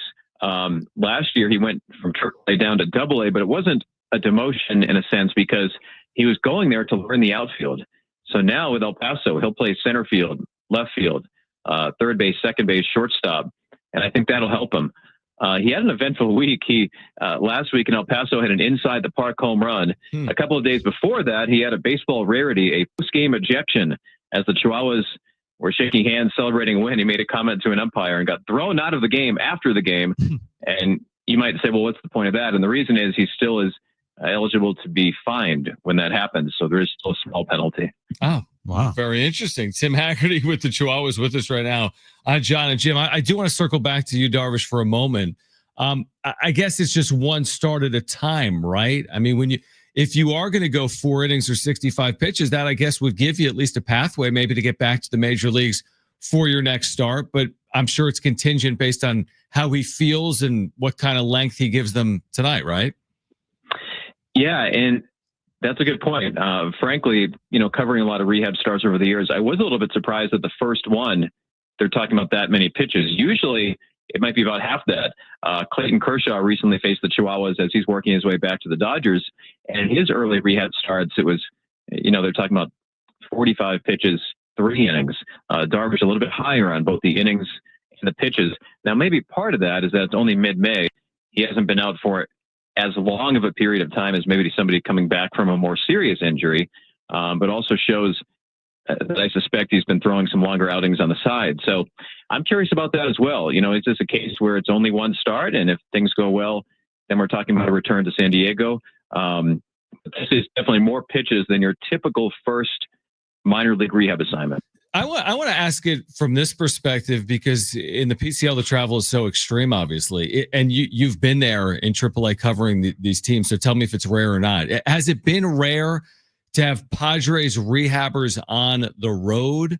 Or is it just kind of based on time, circumstance, location? Again, San Diego's not terribly far from Las Vegas. So maybe this is even easier than El Paso. But is it somewhat rare or not to have a rehabbing player of Darvish's caliber appear on the road in the minor leagues? I think the second part you said is it's really about the circumstance. Yeah. What I've observed over the years is if it's going to be a longer rehab assignment, they like to use El Paso during a homestand. We're fortunate. It's a great ballpark, everything like the indoor batting cages and the training room, state-of-the-art facility. If it's going to be longer, they'll like for them to be there, especially if it's a position player for an El Paso homestand. But for a pitcher, it really varies. I think, last year, for example, Darvish pitched at Fort Wayne, and I think around that time, the Padres were on a road trip, Pittsburgh or Cincinnati. So that made sense. He was a little bit closer to where the major league team currently was. So I suspect in this case, it was geographic. Las Vegas is such an easy airport to get in and out of. There's plenty of flights. But I've also heard that if it's a player of Darvish's caliber, sometimes they'll give the player a voice in that. I remember when Fernando Tatis Jr. was coming back, he evidently has a great working relationship with the El Paso hitting coach, Raul Padron, and that factored in to what affiliate he played for, somebody that he has a history with that really knows his swing. So I think there's a lot of different factors on where they'll go. Kyle Hart made the rotation out of camp here. He is now back with El Paso, had 2 starts here with you guys. What you've seen from Kyle Hart? He was in the Padres rotation earlier this year, looking to make his way back, but how has he looked in his brief outings down in El Paso so far? Strong. And it's interesting with Kyle Hart here. Guys like Omar Cruz, who we mentioned earlier, Jackson Wolf, who you might remember as a brief Padre in 2023, made his major league debut. He's pitching great. El Paso's throwing out 5 left-handers at times in their rotation, really lefty-heavy rotation. But Kyle Hart is one of those, and he's pitched well. I read the different reports in San Diego how it really wasn't exclusively his performance that had him optioned. It was more of a series of off days that allowed the Padres to roll with one fewer starting pitcher. So it'll be interesting if and when he's brought up, now that time in the schedule has kind of passed and the amount of days has passed, that he is eligible to go back up. I have never heard of that. 6 lefties. So what would you say? Was it they've had as many as they've had a full turn with left-handed pitchers, Tim? Yes, that's right. Some others like Austin Grobe, someone who's yet to make his major league debut, but up-and-coming pitcher. But Wes Benjamin, he pitched here last night, former Texas Ranger, who the Padres signed for depth. Depending on the block of time, there's been as many as 5 left-handed starters in a 6-game series for El Paso. Wow, that is incredible. Tim, enjoy the call tonight. Again, Darvish will rehab for the Chihuahuas, the Padres AAA affiliate. It's tonight in Las Vegas, and we're looking forward to hearing how that goes. So, Tim, thank you for hopping on, and we look forward to doing it again soon. Thanks, Tim. Sounds great. Thanks for having me. All right, Tim Haggerty, longtime voice of the Chihuahuas, with us on the John Schaefer Show. Because he said, okay, so Jim blames me, Brent and Marshall, because I'll text him and be like, hey, can you come on? And by the way, I texted him 5 minutes before the show because remember, he wasn't in the rundown. I put it together. I'm like, Darvish AAA, let me just text him. He's been on 12 times over the years, maybe more. And I'm like, hey, will you come on with us? I could read you the exact text. I don't know what I said. Hey, can you do 3:30 or 4:30? Because I looked at their time of game. He's like, yeah, I could do 3:30. But Jim gets mad because I don't say, hey, guest, will you come on John and Jim with me and my co-host Jim Russell? Like, I don't lay it all out for the guest. You don't? But we don't have the exact same voice. So I assume sometimes when someone comes on and we both talk, they're going to assume it's not just John. So we had Adrian Garcia Marquez on the show late last week. Yes. I texted him. I said, hey, Adrian, any chance you'd have a few minutes at 4:30 or 5:30 today to talk some STFC with myself and John Schaefer? Thanks, man. It's longer to text the words Jim Russell. If I just say, will you come on with me? Well, I said John. I didn't say John Schaefer, but he knows who you are. Okay. Yeah, he already knows. So I mentioned you in there. When we get to talk, let's look here. Another text here from you. No, I mean, I'm not overly worried about hey, Will Brenton. Yeah. Would you have time to come on the show tomorrow at 4:30 or 5:30 to talk with me and John? To talk with me. No, that's probably the right way to do it. I'll take the blame a little bit there. Little bit. I mean, it's not like I jinxed an entire bullpen. I jinxed an entire bullpen. I jinxed Jackson Merrill. So what are you going to do next? I'm just going to shut up. That's what I'm going to do. I'm not going to say a damn thing. Let's see how Jim can jinx SDFC on the other side. They'll take on Colorado later on tonight. Plus the wrap is ahead. And Kevin Acey will join us at 5 p.m. This is John and Jim on San Diego Sports 760 and live on the iHeartRadio app.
All right, John and Jim, San Diego Sports 760 here until 6 p.m. Kevin Acey will join us at 5.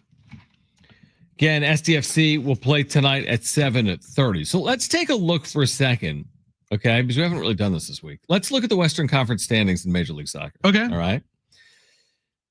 Okay, I'm looking at them. SDFC is that it? Has 20 points in 12 matches. They are in 4th place in the West, where if they were to win tonight against Colorado, I don't know who else is playing tonight, but it's conceivable with a win tonight, Jim, they're in 2nd place in the West because they're only 2 points behind Minnesota and 1 point behind Portland. So if they beat the 9th place Colorado, is it Rapids? The Colorado Rapids, John. If they beat Colorado tonight, they could move into potentially second place in the Western Conference. That's pretty good. It's very good. Their last, their last match on the road against St. Louis, going into that match, having Adrian Garcia Marquez on telling us, they should win this match. Right. He did say that. Yep. Now, it was a scoreless game up until our guy, Milan Iloski. We had him on the show, and then he scored a goal. I mean, obviously, it's done. I mean, everything we touch turns to gold. Look at the bullpen. I know. Look at Jackson Merrill last night. I say he's the best player in baseball. Yeah, he goes 0-for-4. How many goals tonight from Iloski? At least 2. Hat trick. Right. You're welcome, San Diego. Right. But that was a huge win for them on the road because what it did was it kept momentum going. Coming off of the 3-game losing streak, they're at home, boom, right away. 5 goals. They just completely dominated at home, ending their 3-game losing streak. And that's great, but can you have back-to-back good games? Can you put together back-to-back wins? Can you pick up 3 points in consecutive games? And they did that. So that was a huge thing that they accomplished over the weekend. And now this is a test for them because this is they play tonight and then they play Saturday. What's that all about? Well, that's a quick is that not a quick turnaround? It's a very 2 quick off days. Now the good thing is they're both at home. That is a good thing, but is their opponent Saturday also playing tonight? Is my question. Who are they playing on Saturday? On Saturday, John. Pull this up here. Saturday they play Kansas City. So home. Is everyone in the league playing today? And the answer might be yes. Might be yes, yeah. There's a lot of games today. You said Kansas City? Kansas City. Kansas City is playing today against St. Louis. So yes. So I guess to get 34 matches in the length of the season, which is already really long, you're going to have some weeks. There's only a couple because look at all their Wednesday games. There's not a lot. No. There's just like, I'm making it up, 3 weeks in there where you're playing 2 matches. And this is that first time this year they're playing 2 matches in 1 week. Right. So it's just a part of it. It is. And this is a little bit of a test to see, quicker turnarounds, playing tonight, playing on Saturday. I think that they have righted the ship after their 3-game losing streak for sure. Completely agree. And they're playing really good soccer. Yeah, I mean they're in good shape. We talked about the importance of taking advantage of the home matches, right? They've had a lot of home matches. There was a stretch in there where it's 5 of 6. They're in it right now. And I think by and large they have done it with the 5-0 win and then winning on the road. Like they're right where they need to be. And it's a little bit like the Padres season where you're like it's early, but it's not absurdly early. Like they've played 12 of 34 matches. So they've played more than a third of their schedule. For example, the Padres have played 41. That's more than a quarter of their schedule. But how could you not look at the standings is my point. 9 teams in each conference make the postseason. And SDFC's in 4th place, 12 matches in. Now there's 22 matches. Anything could change. They could be the best team. They could fall out of playoff contention, obviously. But you get a win tonight and or Saturday, and you'd be feeling pretty good about your playoff chances. You keep piling up some wins. That's what it looks like to me. Now, is it bunched up? Sure. Because it's still relatively early in the season. Maybe they're a bad match or 2 away from being more in that cut line. But I would say, again, I think they've exceeded expectations, have they not? To be the 4th place team in the West as an expansion franchise, I think to this point they've clearly exceeded expectations. Well, when everybody picks them to finish in dead last 15th or 14th in the Western Conference, to at this point of your season sitting fourth. Yeah, you're exceeding expectations for sure. You know what's crazy and how unpredictable this is? Maybe this is all sports. We've said this before, but it's not like there's not going to be a year. I'll give you an example. If the Warriors are coming off an NBA title, they've come off a few, and if they were picked once again to be really good, it's very unlikely they're going to go 12-70 that year, right? Would you agree? If the Warriors are coming off a title, they're very unlikely to go 12-70. Oh, unless they like. But if they had Steph back, okay, yeah. The LA Galaxy, yes, they had changes, have not won once all year. They're won awful. The MLS Cup. They have 0 wins. That's the classic. Would you take a title if it meant you just didn't win a single game the following year? That's so true. And by the way, I would. From a Padres perspective, I would take it. I would. Would I take it from an SDFC perspective? Why not? Yeah. Sure, a title this year. That sounds good. That's why I just shake my head at hearing like, would you take a guaranteed title or you play it out for the next 5 years and you're not guaranteed anything. Right, but you're going to be in the playoffs all 5 of those. Well, you're going to have fun. You're going to win games. No. I'd rather win the title. I want the trophy. I want the parade. Anybody that tells you they would never take a guaranteed title is a moron. Yeah, I completely agree with that. So, like, oh, here's a guaranteed $1 million. You know what? I want to work my way up to $1 million. Right, you're guaranteed $1 million. There's a chance you could make more, or you could earn less. Not just take the $1 million. I'll take $1 million. Yeah, you get a title, but your team's going to be bad for the next 3 years. Yeah, but the title. But we've been watching for 57 years. The Padres have the same amount of rings as me and you. One less because we're both married. That's true. If you look at it like that. Still, the point stands. The Padres have 0 rings. And if you guaranteed a ring for the Padres, if you don't take it, I'm going to question a lot of things about you. I agree with that. All right, SDFC tonight, 7:30 match time, pre-match coverage at 7, SDFC midweek live at 6. So a whole lot in store for you tonight for soccer fans on San Diego Sports 760. Now we'll kick off hour 3 with the wrap. Plus, still ahead, Kevin Acee will join us from Petco Park, where the Padres will play the Angels in Game 3 of the 3-game series. It's the rubber match of a 3-game series after the Padres won yesterday, and the Angels came from behind to win on Monday. So Kevin Acee will join us at 5. We'll get to the wrap on the other side. We are here until 6 p.m. This is John and Jim on San Diego Sports 760 and live on the iHeartRadio app.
All right, this update is brought to you by Robert Half. We'll start with the Padres. 6:40 first pitch, game 3 of their series against the Angels. Randy Vasquez on the mound for the Padres. NBA action happening later tonight. We're moments away from tip-off in Boston. Game 5 between the Celtics and the Knicks. Of course, Jason Tatum is out for the remainder of the series because of that ruptured Achilles. And then 6:30 p.m. tip-off in Minnesota between the T-Wolves and the Warriors. Game 5 there. Warriors are going to be eliminated tonight by the Timberwolves. At Robert Half, they found that 67% of companies want to increase contract talent. That's why their recruiters' expertise and award-winning AI work quickly to find the skilled candidates you want. At Robert Half, you know talent. Visit roberthalf.com/talent today.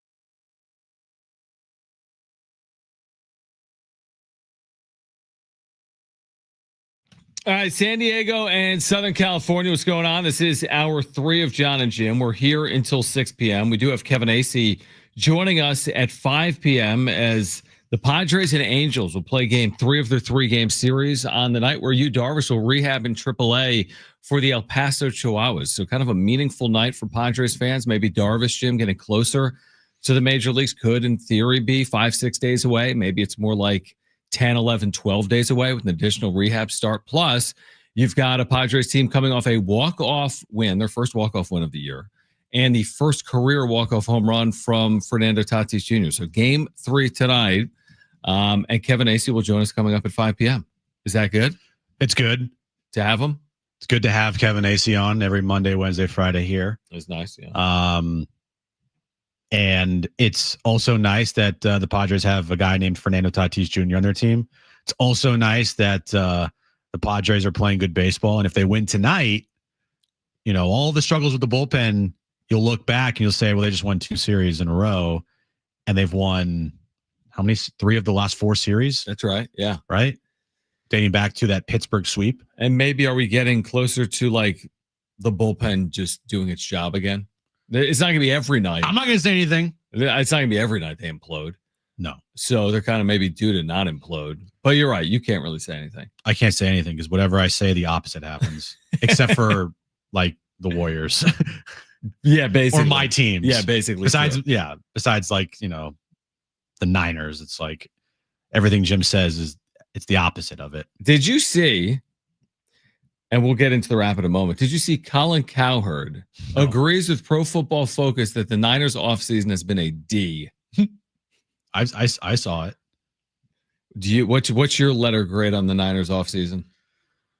I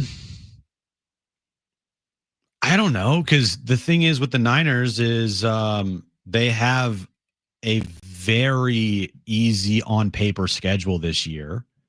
They have a last place schedule. Right. They're going to get Christian McCaffrey back healthy. Now they won't get Brandon Ayuk back until maybe closer to the middle of the season. They still got Nick Bosa. They still got Fred Warner. I believe in Robert Saleh and his defense. I think it's a jumping to the gun on the San Francisco 49ers. But with me just saying that, they're going to lose 10 games this year. They're going to lose 17 games. They're going to be 0-17. All right. We're going to get to the wrap with Kevin Acee joining us at 5. Let's get to the wrap right now. It's time for the wrap. Presented by Sombrero Mexican Food. Check out their website at sombreromex.com. It's tonight must win for San Diego FC. It's not a must win. No, it's not a must win, but it's like after 3 straight losses, can you get, rolling here? Mm-hmm. They kind of have. They've won 2 in a row, 6 points in the last 2 matches. They played really well on the road this past Saturday night. Can they continue to play well at home this year? coming off a 5-0 victory in their last home match. So a little bit of a quick turnaround, but it's not a must-win. But I'm interested to see how they play tonight on a quick turnaround first one of the year. Yeah, it's not a must anything, but would like to at least get a point every single time you play at home, where they've been very good this year. So, of course, it's not a must-win. It certainly would feel like a waste opportunity if they don't get any points tonight against a team that they're ahead of in the standings in Colorado. So, no, not a must-win, but good opportunity this week with 2 home matches tonight and Saturday for SDFC. Next question. Do you think Miles Bird could be a first-round draft pick? This is a big question, Jim. I think he could be a first-round draft pick. I think he has, like, the body of a first-round draft pick. His size, his length. He can shoot. Yeah, I would say a late first-round pick next year. A late first-round pick, but you want to see it a year from now. Yeah. But do you think... Like in the 20s. You think he'd be in the 20s potentially next year? Does that mean you think he'd be lower this year if he did stay in? I do. Because look, scrimmages are scrimmages and all that stuff, but like, watch the tape. Watch how he plays. Right. Well, it's all a factor, right? Yeah. From a scrimmage to the measurements to the interviews to your college, everything. All of it is a factor. I'm fascinated by it. He's got, and we'll know an answer very soon. They have to decide by May 28th, which means we'll know by May 26th or May 27th. It's not far away. The Combine's this week. He'll scrimmage again tomorrow. I don't know if that's televised or not. And then he'll meet with teams. Wait, how do you not know if it's televised? You're like Mr. I watched NBA Draft Combine somewhere. Right now. I don't know if it's NBA TV or ESPN2 or ESPN the Ocho, but trust me, I'll be watching again, I'm sure. Oh, yes, you will. Tomorrow. But is he a first? He could be. He could be a first-round pick if he left. I don't know the answer, but I do think it's a possibility. Next question. Are you excited for the NFL schedule release tonight? You get a good look at that last place schedule, Jim. Yes. That's right. Well, you've already seen the opponents. You just haven't seen everything is leaked. Where they are. Like all of the primetime games are almost all leaked now. The NFL. Why do they do this like that? The NFL, drip. I don't know. The NFL schedule release is only for the NFL team's social department. Like their social teams for these teams, this is their Super Bowl day because they create these like, look at our cool video. Yeah. We did a Pac-Man 45th anniversary of Pac-Man eating the different logos. I can see that actually. Look, this is going to be kind of a weird take, but is the NFL, is it getting too big for its own good? No, I know. It's too big to fail. But to your point, here's what amazes me. I was amazed that 600,000 people go to Lambeau to be like, 17th overall offensive tackle Miami, like anyone's ever heard of them. And there's 600,000 people. But, and I agree with that. But this is even more ridiculous, Jim, because the NFL for months has listed opponents for all teams. We have known for months that the Niners play these 17 opponents, right? Their division opponents, home and road, and the other 11 games on their schedule. We've known that for months. Yet now they make it out to be like, oh, you can't miss tonight, but we already know who they're playing. Like the NFL is so far and away the number one sport in this country. It's not even close. They had an announcement for the announcement of the schedule release during the draft. The draft. Yeah. It's gotten a little out of hand, but I get it because guess what? The more money they can make, they're going to do it. And everything they do has made them a boatload of money. And that's why there will be more games added to the schedule eventually in the future. There will be everything they do just brings in the Brinks trucks. I want to see Major League Baseball do a schedule release day and be like, game 1 for the Padres, the Braves. Game 2, also the Braves. It doesn't work with any other sport. Yet it works with the NFL because of the scarcity, 17 games, and the popularity. Oh, the popularity, yeah. Yep. The NBA does it to a certain extent. They'll do like does, the Christmas Day and, like, you're key right. games, but they don't go through the whole like next thing. year, we're going to find out, Dallas plays the Lakers when? Like, they'll release those games. You'll have Dallas against LA on Christmas Day, I'm sure. Anyway, it comes out at 5 p.m. Pacific in about an hour. Next question. How many homers will Fernando Tatis Jr. hit this year? 46. big number. I just threw that out there. I know. 46. I'll take the under. Why do I hate Fernando Tatis Jr.? Why do you hate Fernando Tatis Jr.? 46 is a big number, but I think anything over 40 keeps him in the MVP conversation. 46, does that, if he hits 46 home runs, you think he wins the MVP? And the Padres, where they finished, how many wins they have? They win 93 games. They're a wild card team? Yeah, they win the division at 93. What does Ohtani do? He hits 66. Well, then he's not the MVP. And he comes back in the second half and goes 10-1 with a 1.07.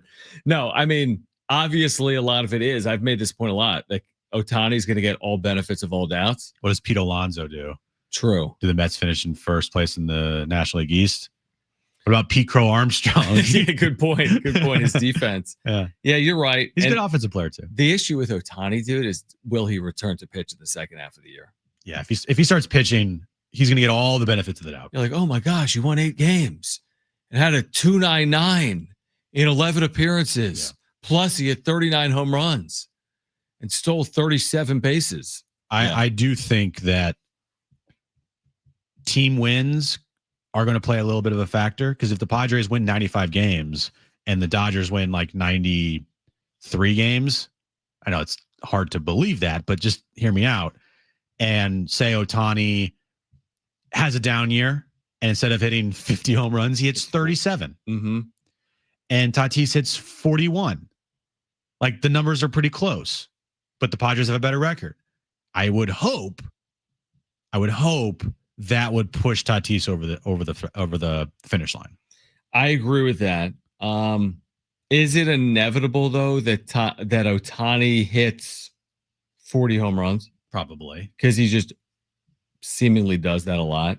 It may be. Let's see. This year, according to Ben Verlander, he's the greatest thing that's ever happened in the game of baseball. But honestly, dude, and now I look a month in after a quote unquote slow start, 302 with a 1035 OPS and 12 home runs. It's his to lose. It's his to lose. You're right. It's completely his to lose, because he's going to pitch too, and they're going to pretend like he's the second coming of Babe Ruth, which maybe he is. Truthfully. Yeah, I know. Is it the beginning of the end for Jason Hayward? We will explain that on the other side. There's reasons to believe it is, and we'll explain why on the other side. Plus, Kevin Acee will join us coming up at 5 p.m. We are here until 6 this hour as well. Your chance to win a pair of tickets to see Simple Minds with Soft Cell and Modern English Saturday, May 24th, just over a week from now, at the North Island Credit Union Amphitheater. Stay with us, John and Jim, San Diego Sports 760, live on the iHeartRadio app.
San Diego Sports 760 has 13 chances to win $1,000 every weekday. It's the Bonus Bucks giveaway. Every hour, 6 a.m. through 6 p.m. Listen for the keyword, then enter it at sportssd.com. Kevin Acee will join us at 5 p.m. We'll give away some tickets for you later in the hour as well for that Simple Mind Show, Saturday, May 24th, North Island Credit Union Amphitheater. Jason Hayward, Jim, is not in the Padres starting lineup. Okay. The surprise there is they are facing a right-hander in Kyle Hendricks. So you would think as a left-handed batter, he would be in there even in a platoon, but he's not. Brendan Lockridge is in the lineup. Will bat 8th tonight and play in left field. Is this something? Is this the beginning of the end of the Hayward era, which has had so many memorable moments, obviously? Or is it just a one-off? Oh, no, this should be the end of the Hayward era here in San Diego. Now, the next question is, well, who do you have to replace Hayward? You don't have anybody. Brandon Lockridge. You tried. Brandon Lockridge is not it. Neither is Jason Hayward. Neither is Tirso Ornelas. Neither is Oscar Gonzalez. I'm sorry. None of those guys have shown anything this year so far that has, stuck in left field. It's like throwing the pasta on the wall, whatever sticks. That's who's going to play left field. Mm-hmm. Nothing has stuck. So AJ knows this. They know this, even though they portray to the public and to the media that how much they love their left fielders and how they've done a great job this year. It's like, no, behind closed doors, they know Jason Hayward ain't it. But how much do they know it? Because you're right, they know it, but it's May 14th. So, because they don't have anybody else, John. That's why. So since they have no one else, if they know it, then they really don't know it. So they know it, but they want to address it until the trade deadline? They are winning baseball games with Jason Hayward.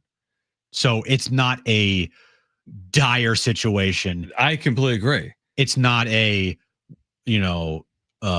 he's our number 3 hitter. We need to figure this out. Like, no, he hit 7th or 8th in the lineup when he's in there. He's not good. His numbers this year are awful. His Baseball Savant page is really bad. So wait, is it the beginning of the end or not? Yes. But he's not going anywhere. That still doesn't mean that still is, he's the beginning of the end, but he's not going anywhere. It's fine. Yeah, I mean, it's the beginning of the end for Jason Hayward just because this is the end of his baseball career. I guess the question is, how long will he last on the Padres? The number one indicator that you're losing playing time is when you're not playing. I know. In your platoon, when you don't play against right-handed starting pitching and you don't have really better options, then, I mean, maybe it'll be a Yuli Gurriel situation. Maybe his days truly are numbered, or maybe they're not because they don't have better options. I do tend to agree that come July, they'll figure something else out, assuming Hayward doesn't hit, like literally hit, because, there's been no productivity. That is one clear need here for the San Diego Padres. I mean, that's a clear upgrade need if they can make it at some point between now and the trade deadline, obviously. Yeah, I think AJ Preller is smart enough to know that there is this giant hole in left field, and he'll try to address that. Yep. Now, if they're winning at a pretty high clip, you get to the trade deadline, does it become the number one priority? I don't know. And I don't think it's a priority over pitching. Like, regardless of your pitching situation, wouldn't you want to add pitching over adding a platoon bat in left? Yeah, pitching and bullpen help every day of the week. Right. But that doesn't mean AJ Preller's just not going to try to address left field. He's going to try to address everything. It's AJ Preller. He'll try to, and it won't be some sexy name, but whatever he ends up doing in left field, which I do believe he'll do something, it's going to be infinitely better than Jason Hayward. All the options should be. I mean, Hayward's been awful. Just 173 with a 500 on base plus slugging. Yeah, is awful, even if it is a quarter of a season. So they're aware of it. You're right. And when do you address it becomes the question. And you're right. They're 26-15. So double this. If all of a sudden you look up and they're 50-30, all right, you survived another 40 games. Lack of productivity from Jason Hayward. The team's better off if they just do a platoon of Lockridge and Tyler Wade anyway. Like, just have that be your platoon in left field. Yeah.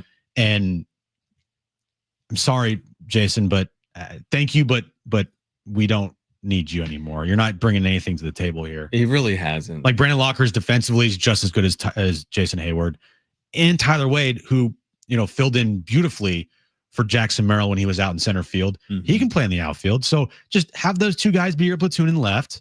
All right. It's at least a better overall platoon. And then from there, I'd still try to upgrade my platoon.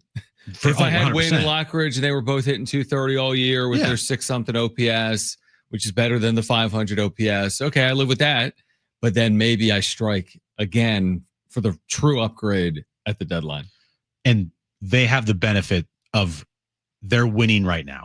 If they were losing, we would be talking more about this, I feel like. But we're not, because they're overcoming how awful Jason Hayward has been.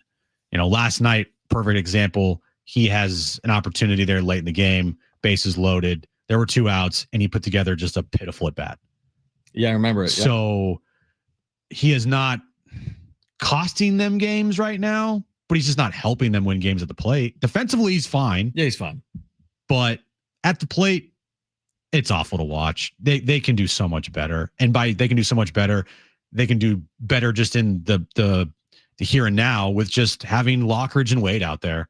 That's a better combo than anything that you're going to get from Jason Hayward. And that might be what they ultimately do, just based on this tonight. Now, in reading what AJ Cassaville said, that he said something about reverse splits, and I don't know if he was referencing the starter tonight for Anaheim or not, or LA, Kyle Hendricks. I'm looking at his splits. They don't look reverse to me. Maybe Brandon Lockridge is a batter, has reverse splits. But why not take a shot with Lockridge? What's the worst thing that happens? He hits 170. He does the exact same thing as Jason Hayward. He goes 0 for 4 with a couple of strikeouts. But the thing that Brandon Lockridge can do for you is if he does get on, he's a stolen base threat. He can run. Yeah. And he is just as good of a defender. Yeah. His speed, definitely. Yeah. So it'll be interesting to see how that all plays out. Kyle Hendricks, by the way, if you're wondering, the opposing starter for the Angels has not been good. 1-4, 5.3 ERA in 7 starts. So an opportunity tonight for the Padres. Now, did you think coming into this year, because we talked about this all offseason, they didn't fully address their left fielder at all or their catchers. If I told you at the beginning of the year that at this time right now on May 14th that their catchers would be better than their left fielders, surprise me. I would surprise me too. I mean, they've actually gotten a fair amount of productivity out of their catchers. A fair amount. 100%. More than expectation. Oh, yeah. Not necessarily the best catching offensive situation in the sport. Or defensively. Right. But they've gotten more than I expected. But left field is what we kind of expected, which is way below replacement level or replacement level left field play to this point. And just you look at what they got from their left fielder last year. We all knew that they weren't going to be able to replace that unless they did re-sign Profar, and now Profar got popped for PED, so dodged a bullet there. But the production drop-off from left field last year compared to this year, it's pretty significant. Oh, yeah. Now, again, hopefully you get the full year of Arise. You get the full year of Tatis. Again, can it be overcome? You got the pitching staff, the bullpen, we'll see. But yeah, no doubt, Profar was a better option than what they have going on right now. There's no question. On the other side, we'll stick with the Padres. Did they dodge a bullet this past offseason? We'll explain on the other side. Plus, we're giving away those tickets to see Simple Minds Saturday, May 24th this hour. And Kevin Acee will join us at 5. This is John and Jim on San Diego Sports 760 and live on the iHeartRadio app.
All right, this update is brought to you by Robert Half. Padres Angels, game 3 of their series tonight at Petco Park, 6:40 first pitch.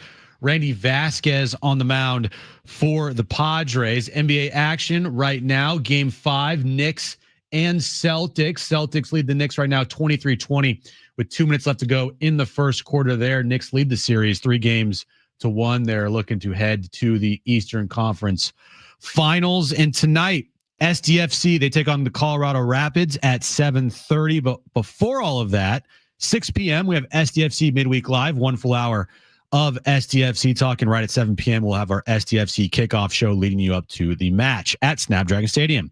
At Robert Half, they found that 67% of companies want to increase contract talent. That's why their recruiters, expertise, and award-winning AI work quickly to find the skilled candidates you want. At Robert Half, they know talent. Visit roberthalf.com/talent today.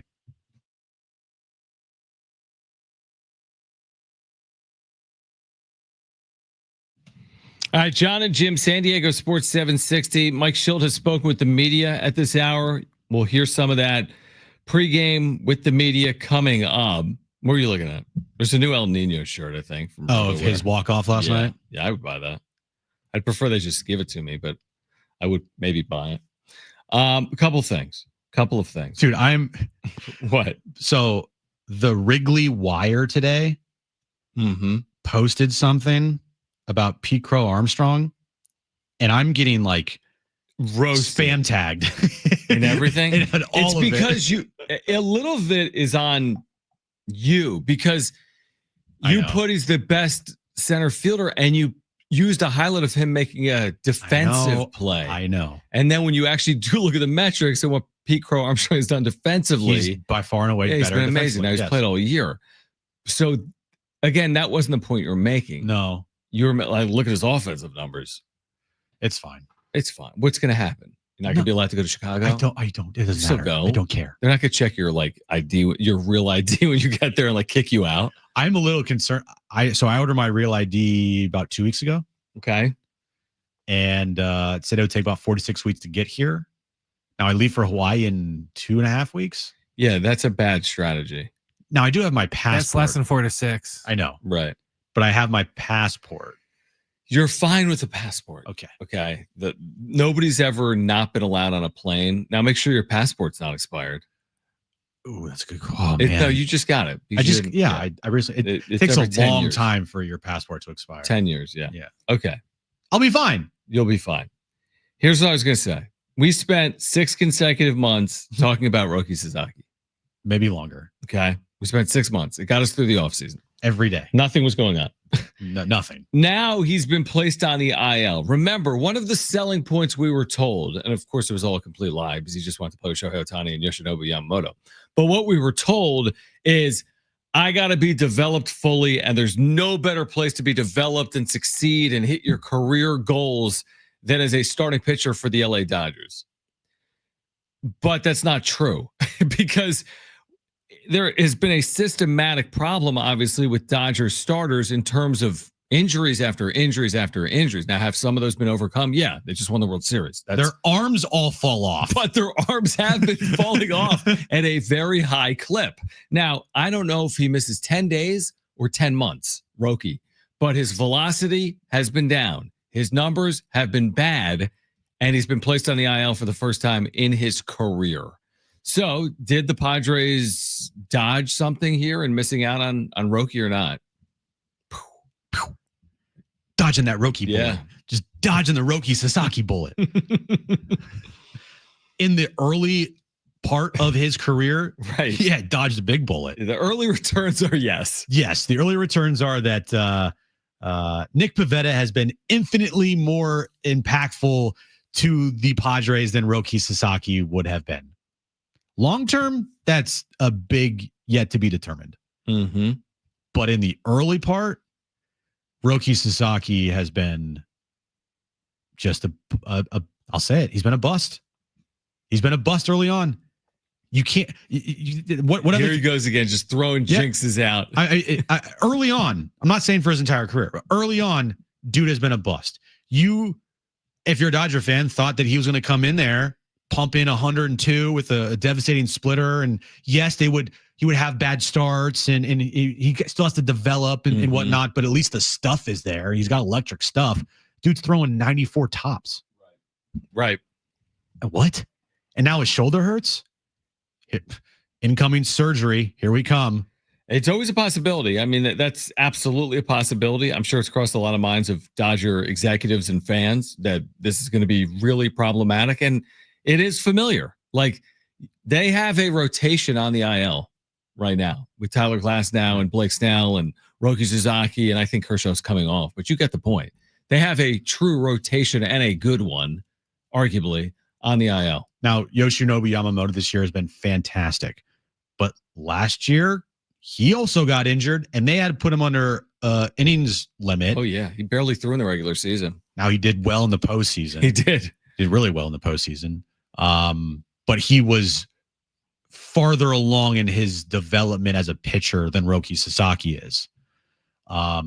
So, yeah, am I worried about Roki Sasaki? Like, yeah, I am. I think that this could be a problem. And if you were to ask me right now, you have to bet that in the next 2 years, he has to get surgery on his arm. I would take that bet. I would too, because there's no other explanation for a dip in velocity other than there's something wrong. Yep. Because when you're known for 100-mile-per-hour fastball in Japan and you throw a 92-mile-per-hour fastball in America, there's a reason. There's something wrong. And it has nothing to do with you came from overseas, right? That's not going to lower your velocity.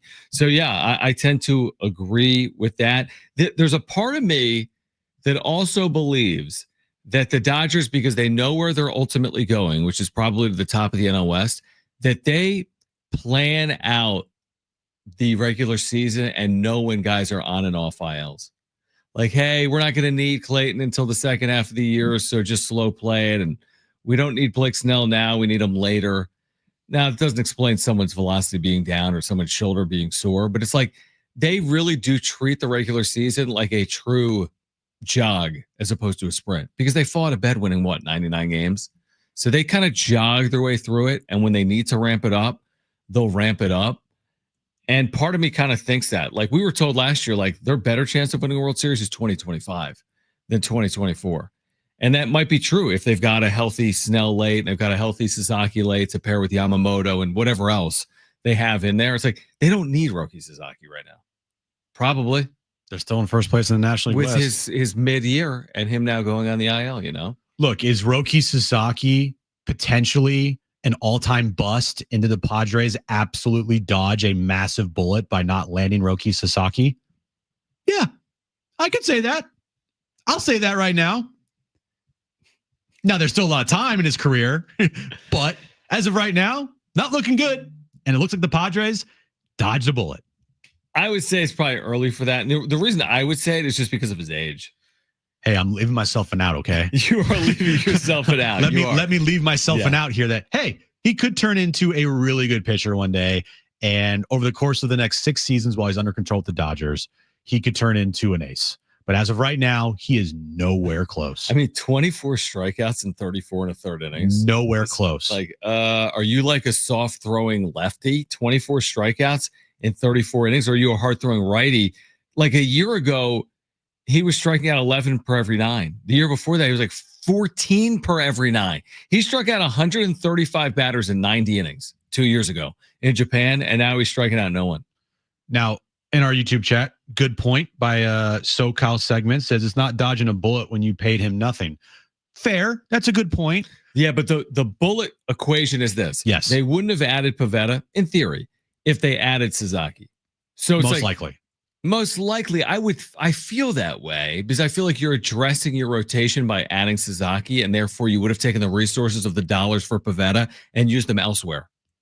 That's how I feel. I might be wrong. Maybe they would have said what's being said in the chat, or maybe they would have treated Sasaki like he's more of a 2026 than a 2025. And so then they still go out and land Pivetta. We'll never know that though. We will never know. And as of right now, we only view it as they turned to Pivetta after the Roki Sasaki sweepstakes where they lost. Mm-hmm. And they needed another pitcher in the rotation, and that was Nick Pivetta, who at the time we both said, like, in the here and now in this year, Nick Pivetta is going to be more valuable than Roki Sasaki this year. Right. We did say that. And that is proving to be 100% correct. On the other side, we're going to do a ticket giveaway, Jim. We've got these tickets, these Simple Minds with Soft Sell Modern English. This is Saturday, May 24th at the North Island Credit Union Amphitheater. I also have a point to make when it comes to not just the NFL schedule release, but where you're going to be watching and viewing NFL games in 2025. Also, it's officially official that Chargers opener on a Friday is against the Kansas City Chiefs. Isn't that it has like, been announced? Sao Paulo, Brazil. Yeah, exactly. And it will be streamed exclusively on YouTube, which will allow me to then have this jumping off point about what's going on right now with the NFL and its media partners. But it is official. The Chargers opener will be a Friday night in Sao Paulo, and you'll hear it right here. Is that what you're telling me? You'll hear it, Mike. Usher's telling me right here on San Diego Sports 760. That's Chargers Chiefs. Home of the Chiefs.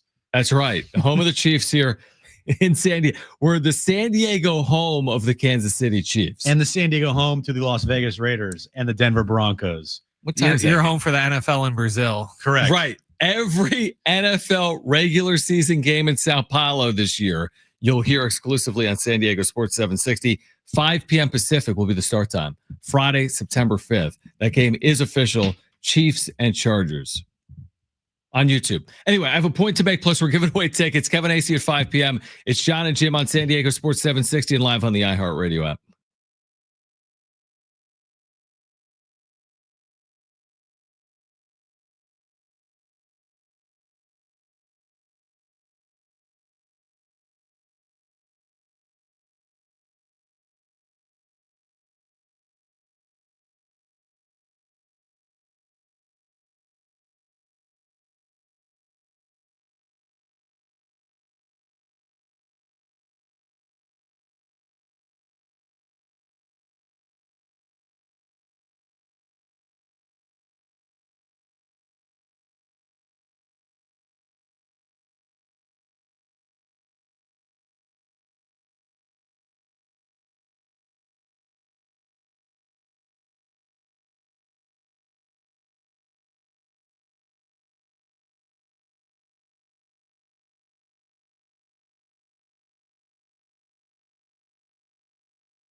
All right, John and Jim, San Diego Sports 760. We'll hear from Kevin Acee coming up in 15 minutes. We can hear from Mike Schilt momentarily. Can I make a point on the NFL? Sure, John. Floor's yours, buddy. We have 80 hours. Yeah, we're on the show. We're on the radio forever. Like doctors. We're just never. We get in early. We have office hours. We're doing surgery. No, just kidding. It's a 4-hour show. Is the NFL going to have a game on every network in the history of mankind at some point? Probably. Because today we get the official Friday YouTube game. We've talked about it, right? Now Chargers, Chiefs. I have no problem with it. I think it's a good idea, right? It's available to everyone, basically worldwide. But then in addition to that, there's the Netflix games, right? That they added a year ago for Christmas. And previously there's been those Yahoo games for London when they play them at 6:30 in the morning and they're airing exclusively on Yahoo. Yahoo's a thing. But you remember that, right? When they had games on Yahoo for a year or two? I don't. Brand, am I crazy? They had games on Yahoo? Truly on Yahoo.com is how they broke into streaming. Oh, okay. My point is this. It's the point you made earlier. They'll never run out of money if they keep creating revenue. Right. So, but I do wonder, is it at the expense of your fans? Because if I'm buying Sunday ticket and you're piecemealing off, Christmas Day Netflix, Thursday night Amazon, Friday night YouTube, Saturday Peacock, how many networks can I buy as a consumer? In addition to NFL Sunday ticket, I need Netflix for Christmas. In additional to CBS and Fox, I need YouTube. Are they going too far? They will truly have 10 different networks with Fox, CBS, Amazon, Netflix, YouTube, right? It doesn't really end. There's ESPN. No limit for the NFL. And that's because when you look at the numbers, they're always going to be the biggest numbers of anything that anybody does. Yeah. Remember last year, the ESPN Plus game that was a Chargers game? 1 million people watched. Well, yeah, because no one cares about the Chargers. It's a random ESPN Plus game. The franchise is irrelevant. But guess what? When you put them on TV with the Chiefs on YouTube, that's going to draw millions. That'll be massive. Imagine, we do YouTube streams every day. Yep. Imagine going to that how many YouTube people stream. It's going to say 20 million, dude. It'll say the most in the history of YouTube live streaming, obviously. A YouTube live stream NFL game.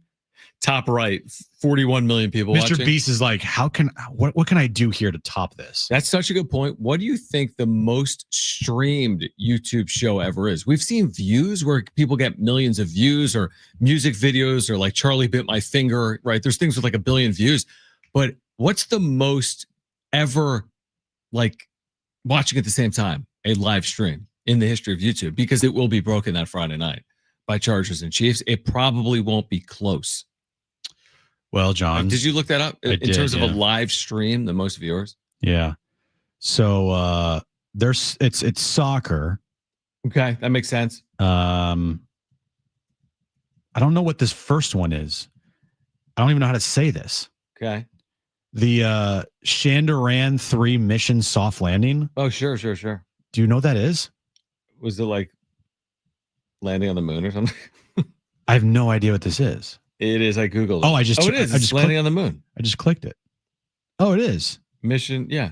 Okay. So this is the most watched thing ever. Most streamed live event on YouTube at 8.9 million people at one time. Guess what? More than 8 million people are going to watch the Chiefs. The next is a World Cup 2022 qualifier between Brazil and Croatia. How many? 6.14 million. That's amazing. On December 9th, 2022. And then another World Cup match, Brazil versus South Korea, 5.2 million. Wow. And then Portugal versus France, a UEFA Euro 2024 match in 2024. It peaked at 4.9 million live viewers at once on YouTube. Yeah, these are all soccer matches, and there's an Apple event in here from 2022 that peaked at 3.69 million. There's the Johnny Depp and Amber Heard trial. Oh, remember that, man? 3.54 million on June 1st, 2022. Watching at the same time, probably for the verdict, right? Yeah. You also have a SpaceX demo at 4 million on May 28th, 2020. What about John and Jim after Dodgers Padres game 5? Is that in the top 10? No, not really. How many viewers do we do of that show? About like 40,000. Yeah, close to 40,000. Yeah. Listen to this. So that mission landing on the moon that I said was the most live streamed YouTube thing ever. Yeah. It was streamed 1 year ago. Guess how many views it has on YouTube? Right, because you're saying it was 8 million at the same time, but the actual views are way higher than that. Is that what you're saying? Yes, it peaked real-time views at 8.9 million viewers. Okay, so the all-time views I would say are 100 million. 80 million. Man, we need to do more of that content. We need to do more moon landing content and a little less Padres content, and we're going to be YouTube stars. Now, again, 80 million compared to what Mr. Beast does is nothing. Like I just I know. Listen to this. Tell me his last few. Didn't he just do a video with like NFL stars or like sports stars, Jim? Seriously, look at his last like 5. Is it something with sports stars? Too late. I clicked on something else. Click on it. All right. His last like 5 videos or something with sports. The last 5 videos. I explored 2,000-year-old ancient temples. Would you risk drowning for $500,000? Watch this video to feed one person in need. And I survived the 5 deadliest places on Earth. Okay, so no, but okay, so tell me how many views those things are getting. His video that he uploaded 4 days ago, I explored 2,000-year-old ancient temples, has 56 million views. Wow. What's his most popular video His ever? most popular video, no surprise, it was a Squid Game video. The title is $456,000 Squid Game in real life. 791 million views. Is that more than our John and Jim Daily Show? That's 791 million times more. That's amazing, dude. See, he's got a video with 800 million views. Come on. Some of these videos are crazy. Like last to leave the circle wins $500,000, 512 million views. $1 versus $500,000 plane ticket, 479 million views. He has accumulated over 870 videos on his page. Yeah, how many views? Billions?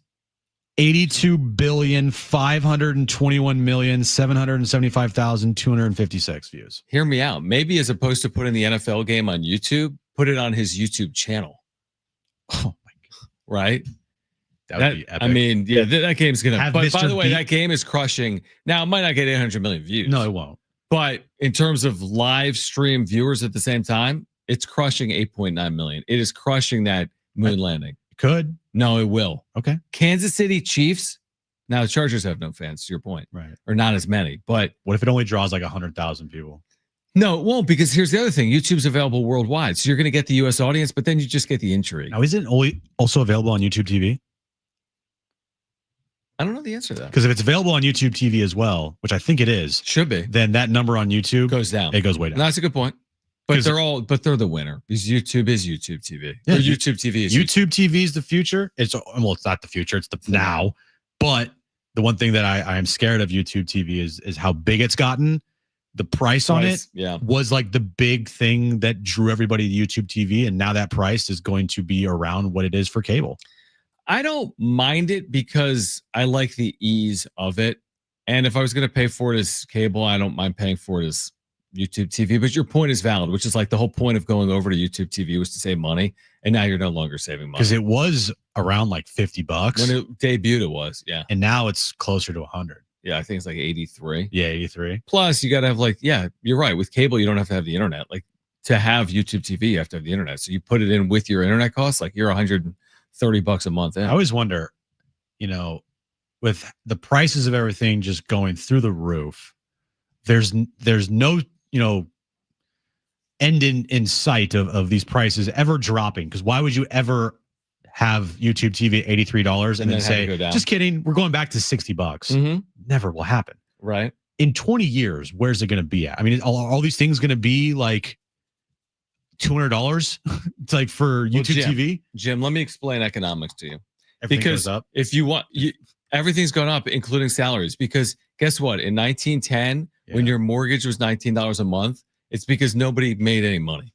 Well, I mean, that might be a bad example. You think companies are going to be like, yeah, here's another extra $50,000? Well, you don't need an extra $50,000 because the price of cable went up. But you're saying everything goes up by a lot.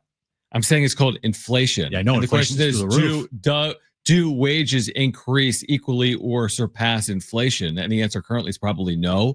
But my point is, People make more today than 1984 when cable was cheap. Of course. Kevin Acey is our Padres insider. He'll join us next from Petco. Padres Angels game 3 coming up at 6:40. Don't go anywhere. John and Jim, San Diego Sports 760 and live on the iHeartRadio app.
This update's brought to you by Paint Care. Padres Angels, final game of their 3-game series tonight at Petco. 6:40 first pitch. Randy Vasquez on the mound for the Padres. NBA action right now. Game 5 in Boston.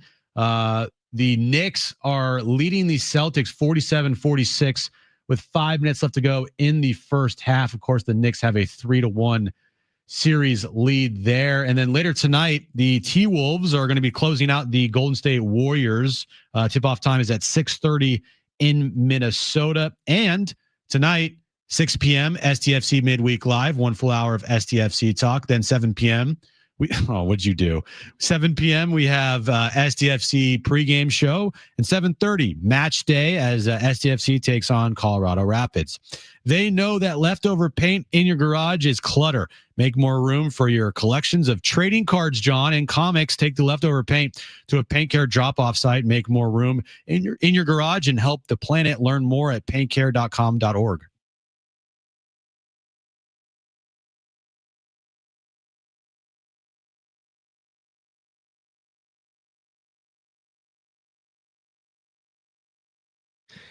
All right, final hour, John and Jim, San Diego Sports 760 here until 6 p.m. Always great to connect with our Padres insider, Kevin Acee, back with us right now on John and Jim. Padres, of course, walking off last night behind Fernando Tatis Jr. Kevin, can we start here? Because I kind of missed this storyline over the last 48 hours.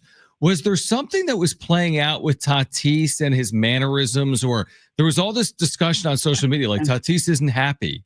What played out over the last 24 or 48 hours? Because didn't he comment on it a little bit post game last night or not? Well, yeah. Well, that would be something that social media got right. Well, congratulations. Wow. Always like to hear that. Huh. Yeah. Talked to him a little bit before the game yesterday, because if you notice that he sort of kind of didn't do a stutter step like on the home run. And look, he didn't do one in Colorado because it made it 19-0 or 20-0 or something. Right. But and he just ran through it. But this one, and then I noticed over the course of time, I talked to him every other day or so, and he had, and had written a little bit about his frustration with the umpires, frustration with, not hitting as well as he'd like, and changes with his batting stance because he's not feeling the timing and all that. So, just keep an eye on him. So I talked to him a little bit before the game about it. He's a little coy about it, but he's like, I just wasn't feeling it. Well, that generally means, he's not feeling good. And so what impresses me is that's the old pouty Tatis that then goes into a week or two slump. And that doesn't happen now. It was like, I'm like, dude, you're giving off slump vibes, and you're hitting 305 in a 6-game hitting streak, or 308. With a 357 on base percentage and a 6-game hitting streak. That's the level Tatis holds himself to now. The beautiful thing is, so he's feeling this way. He's just really frustrated. He's walking. He's hitting the ball hard. And now he has 3 home runs during this, whatever it is, 7-game hitting streak. And like a 400 on base percentage. I walked twice last night. I'm super impressed with the growth in this kid. But yes, accuracy to the fact that Toddy was a little down. I have no idea what social media said, but if it was like being made a big deal of and all that, I think it was obviously significant. I wrote about 1,000 words on it today, or yesterday.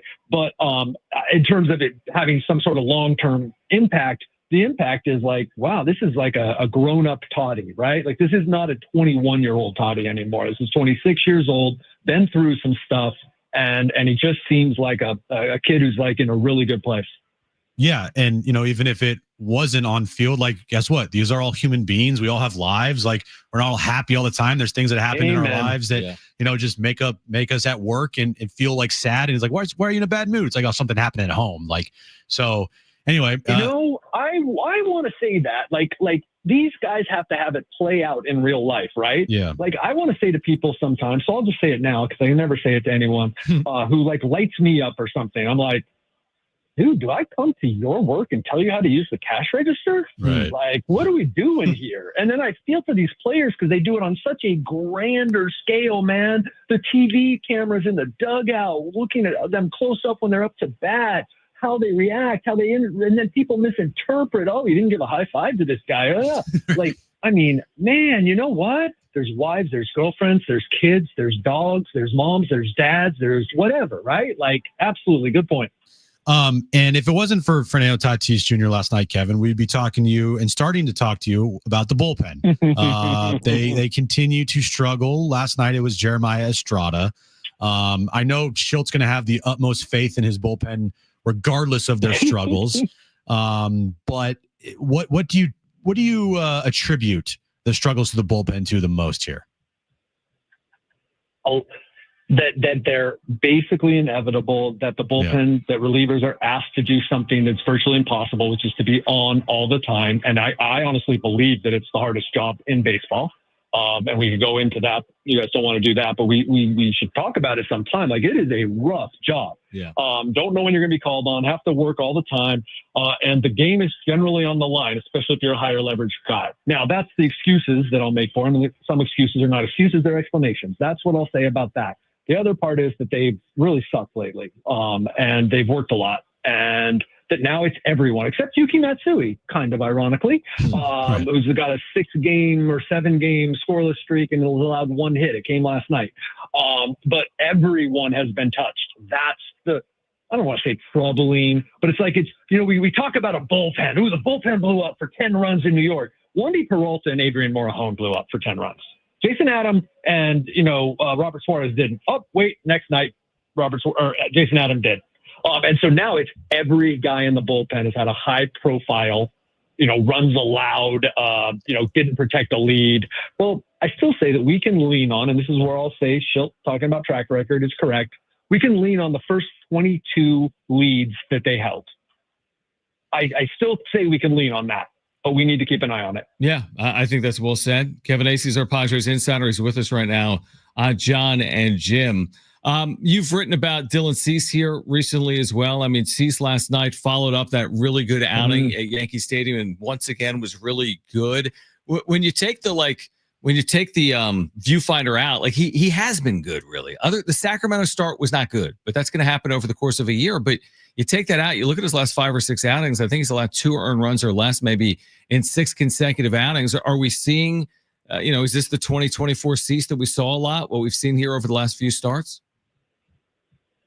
Over the last 3, maybe, if you count Pittsburgh. And you're correct. I'm with you, except I feel like we hold Dylan Cease to a higher standard justifiably, right? Mm-hmm. I mean, like when you are taken out after 4 2/3 or 5 because you've thrown 90-something pitches, your fastball is not working. And now the bullpen has to be, and I believe that, the other players are right when they say the bullpen's carried them. Look at how often the starters were not going even 5 innings for a while, and the bullpen was picking that up.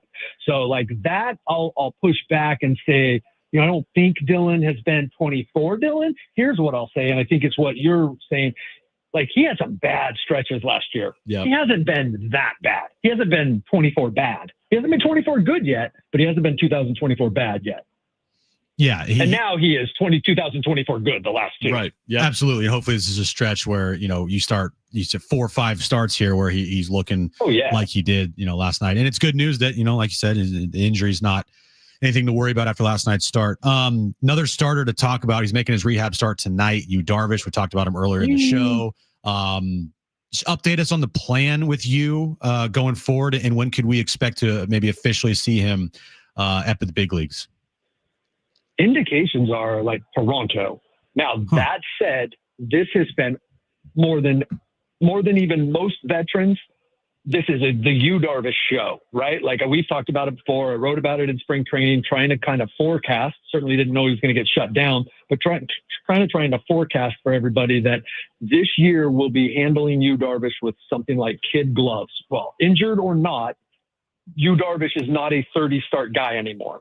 So I think we talked about this. It was almost like a blessing, right? He started the season late, as long as, it's not something serious and he can then hit the ground running to a certain extent and be his best in September, October.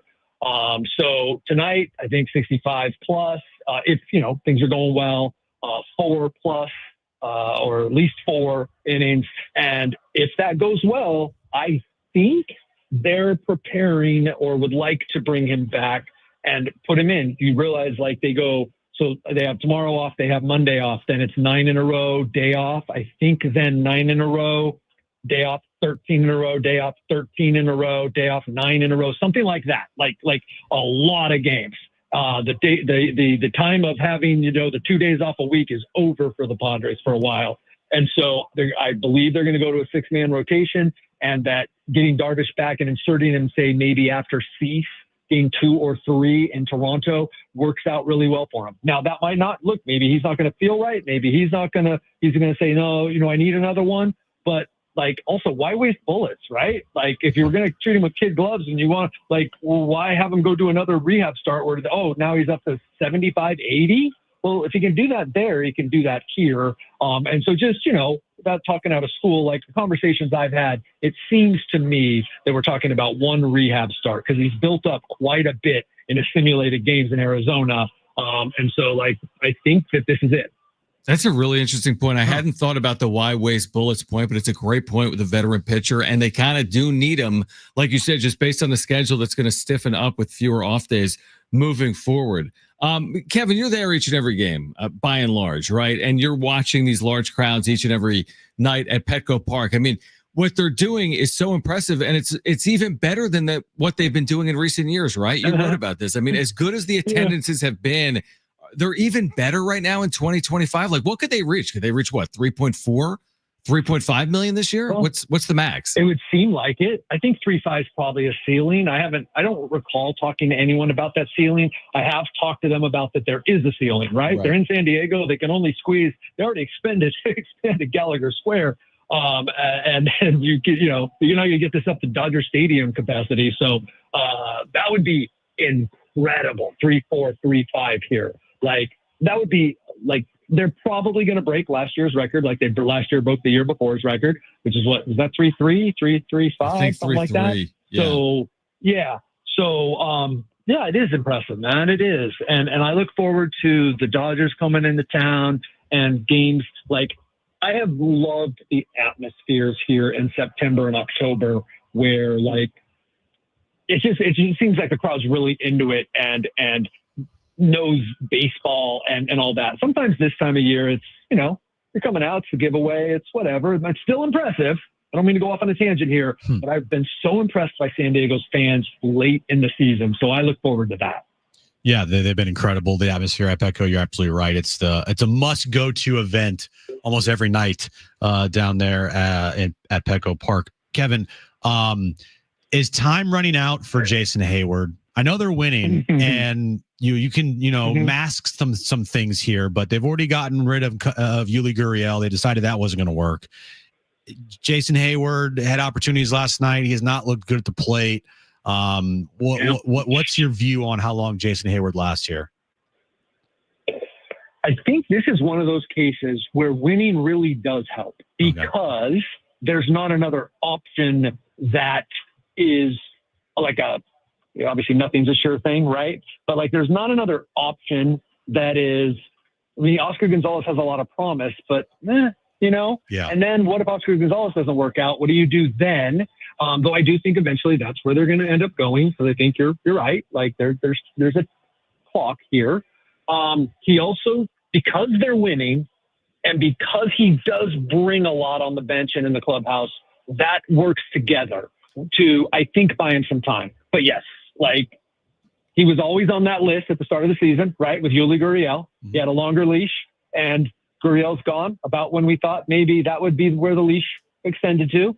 And I can't tell you that when it is, but Jason Hayward needs to more than earn his keep because the schedule gets harder, the games get bigger, and they cannot run out a guy against right-handers, which is predominantly what you face. They just can't keep running him out. Like, they're not doing it tonight, obviously. Now, I will say this.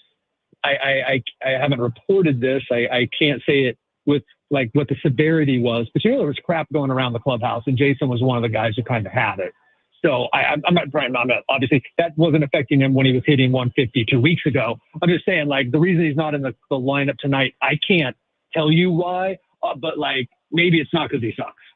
Maybe it's just, Lockridge needs some work. Lockridge had been ill and now is feeling better and needs some work. So there's a lot of stuff, like we were talking about at the beginning with Tatis. There's a lot of stuff that sometimes we don't know that is happening.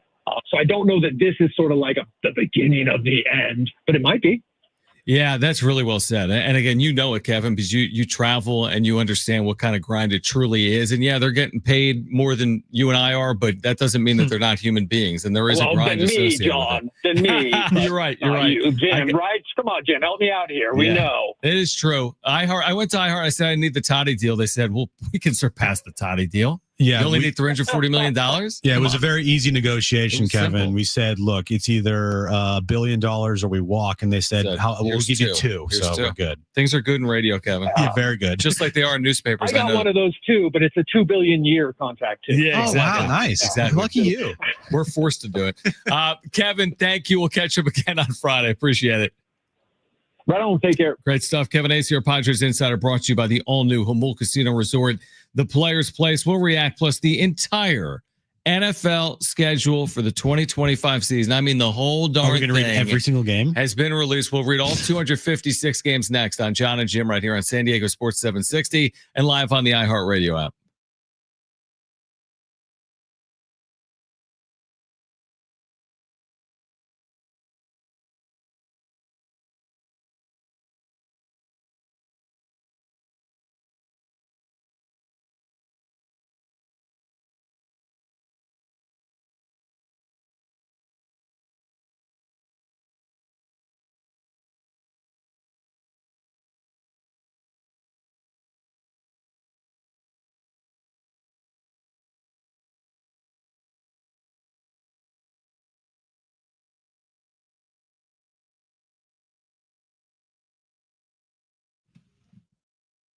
Hey guys, it's John and Jim again for the all-new Jamul Casino Resort, the Players Place. We remind you every Monday this month, you've got a chance to drive home a brand new Ford Mustang Mach-E during Monday Night Live. Plus, you can earn entries all month long just by playing. And on Tuesdays, you can earn 2 times the entries. Yeah, join them for Sunset.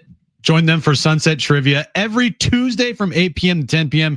and compete for prizes at your favorite casino. Plus, enjoy 50% off classic sushi, nigiri, hand rolls, and any of their featured ramen bowls every Tuesday through Thursday, now through May 23rd. Exclusions do apply. This is a great week and weekend to get down there because you can experience all the live sports at Tony Gwynn Sports Pub, whether it's the Padres or NHL and NBA playoffs, plus savory bites at Tony Gwynn Sports Pub, where fandom meets fantastic. It's all at the all-new Jamul Casino Resort, the Players Place.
All right, San Diego FC back tonight against Colorado at Snapdragon Stadium. You can hear the match live tonight starting at 7 after SDFC Midweek Live right here on San Diego Sports 760, your home for SDFC. So all the teams have released their schedule, little videos on social media, right? The Chargers in their Minecraft theme, and the Tampa Bay Buccaneers did an 11-minute schedule release video as if I'm going to watch the Buccaneers for 11 minutes this season. The Cardinals did a rap song.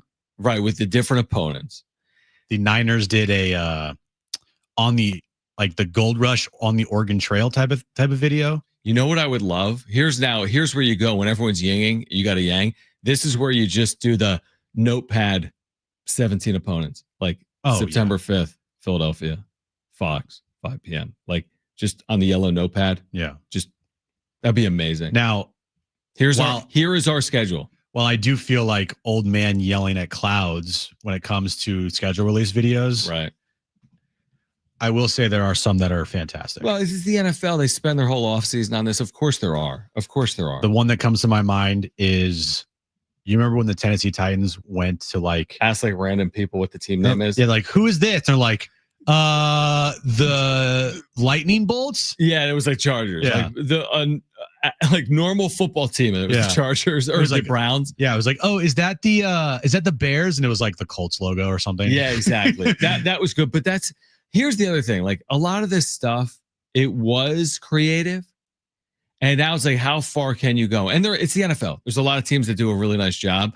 But at some point, is it a little bit of overkill? It's a lot overkill. A lot of overkill.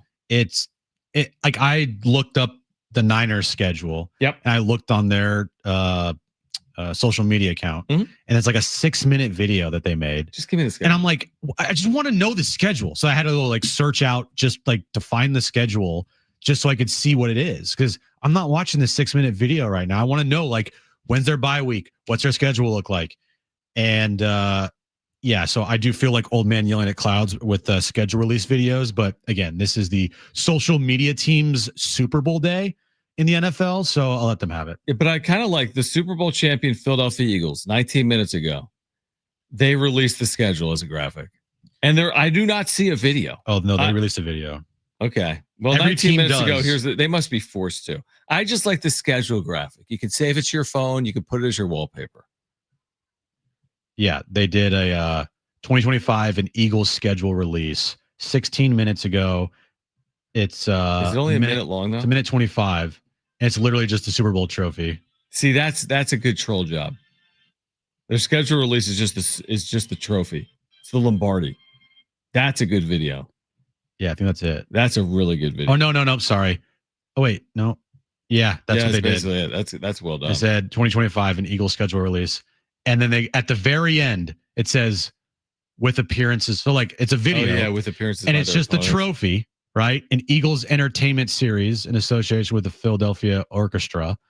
The 2025 schedule release starring the 2024 Super Bowl champions, Philadelphia Eagles.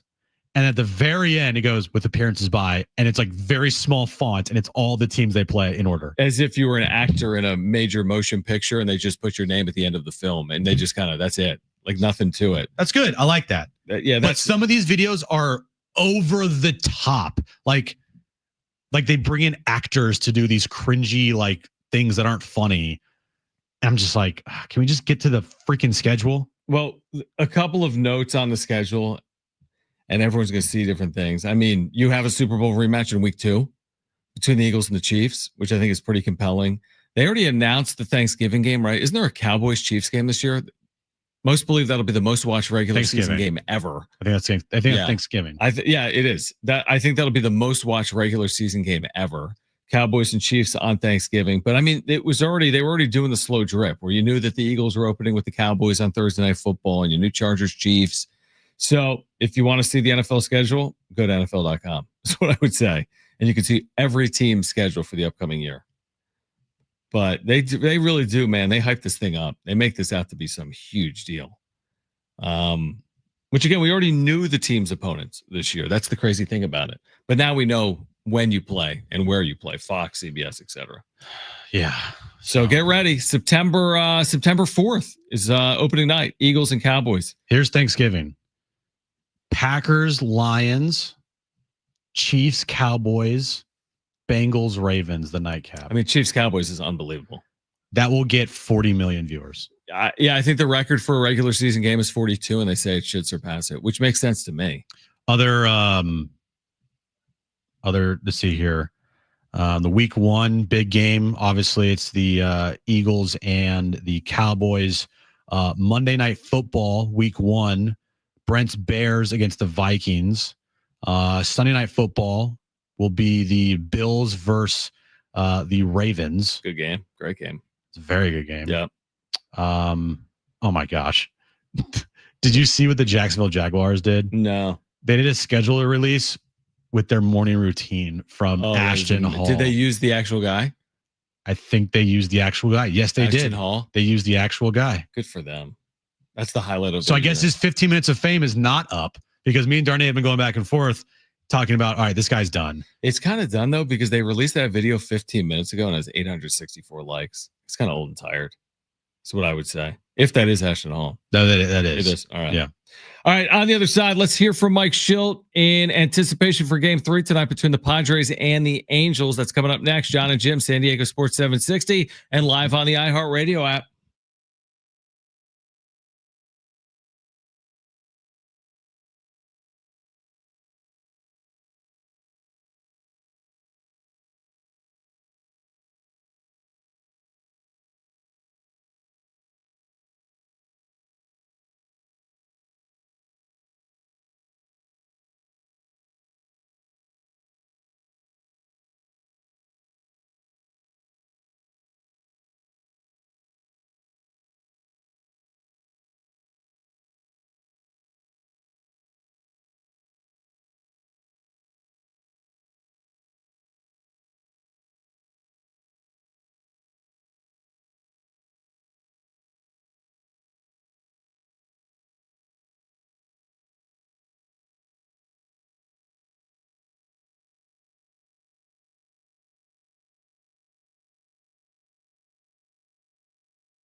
All right, this update's brought to you by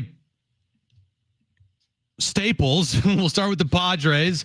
They take on the Angels tonight, 6:40 first pitch. Randy Vasquez on the mound for the Padres. NBA action happened right now. Game 5 in Boston. Knicks lead the Celtics 62-61 with 11 minutes left to go in the third quarter there. And we are a half hour away from SDFC Midweek Live, 1 full hour of SDFC talk. Then at 7 p.m., we'll have our SDFC pregame show. And following that will be STFC against the Colorado Rapids at 7:30 at Snapdragon Stadium. Your local Staples has hot deals and super low prices throughout the store on everything for your business. And right now at Staples, save up to $250 off your paint order. Exclusions do apply. Visit staples.com/print for details. Ends June 14th, plus save even more with the Easy Rewards program at Staples. All right, John and Jim, San Diego Sports 760, SDFC Midweek Live coming up in less than 30 minutes. Jim's back page is ahead. Now, we mentioned we would hear from Mike Schill. This is before tonight's game. He just spoke with the media within the last hour or two. And the conversation starts with the media talking about how aggressive the Padres have been on the base paths. It's something that we've been pretty intentional about. There's a lot of factors in it. It's not something that happens all the time, but when it does happen, need to be in the right position and the right mindset to be able to take advantage of it. And so, Crony did it last night. It was a big play. Actually led to 2 of our runs last night. The ball first and third, Crony reads it, takes it to his left, makes a throw, gets in center field, score a run. Crony gets a third, Manny's ball, Toddy's ball. All plays that have helped us win games. And you think about how do you win games, you win them in a lot of different ways. And a mentor of mine, a guy named George Kissel, one of the many that I learned from, more of a second-generation Kissel. But, it's like have all the tools in the toolbox. When the situation calls for it, be ready to pounce. And our guys are ready to pounce. When it comes to aggressive base running, you mentioned mindset. So when a guy's on third, what is the mindset for those guys? Yeah, we're always hunting. We're always looking. We're taking what – we're expecting, we have an awareness of like the counts. And when guys, the guys are following the flight of the ball, the trajectory, and, being on point, being on time to be able to see it, boom, break, go, and then react, and not just go for the sake of going, but going with a real chance to be able to make it, but don't miss your chance. And a cool milestone for Fernando last night, getting his first career walk-off home run. What was it like to watch that unfold? It's pretty cool. It's really for a lot of reasons, right? I mean, you win the game in dramatic fashion, obviously a walk off, and it was just a really, the Diaz at bat before it was something that a little bit potentially could have gone unnoticed because he went down 0-2 and battled back to get a walk, and now he's at first, and there's a little bit of distraction there, and it's a longer at bat, but seeing Toddy go up there and put a swing on it like he did was really cool. Mike, you Darvish and maybe perhaps starting on pass. So tonight, is there a certain number of pitches or innings it's targeted for? Yeah, we're looking at around 465. It's it's kind of what we're looking for, but getting to a game, it's hard to script that. So they may have to add or subtract, probably not add, but that's going in pretty much the parameters in those areas. And is there an idea yet how many rehab starts you guys are looking to have to make before he potentially comes back?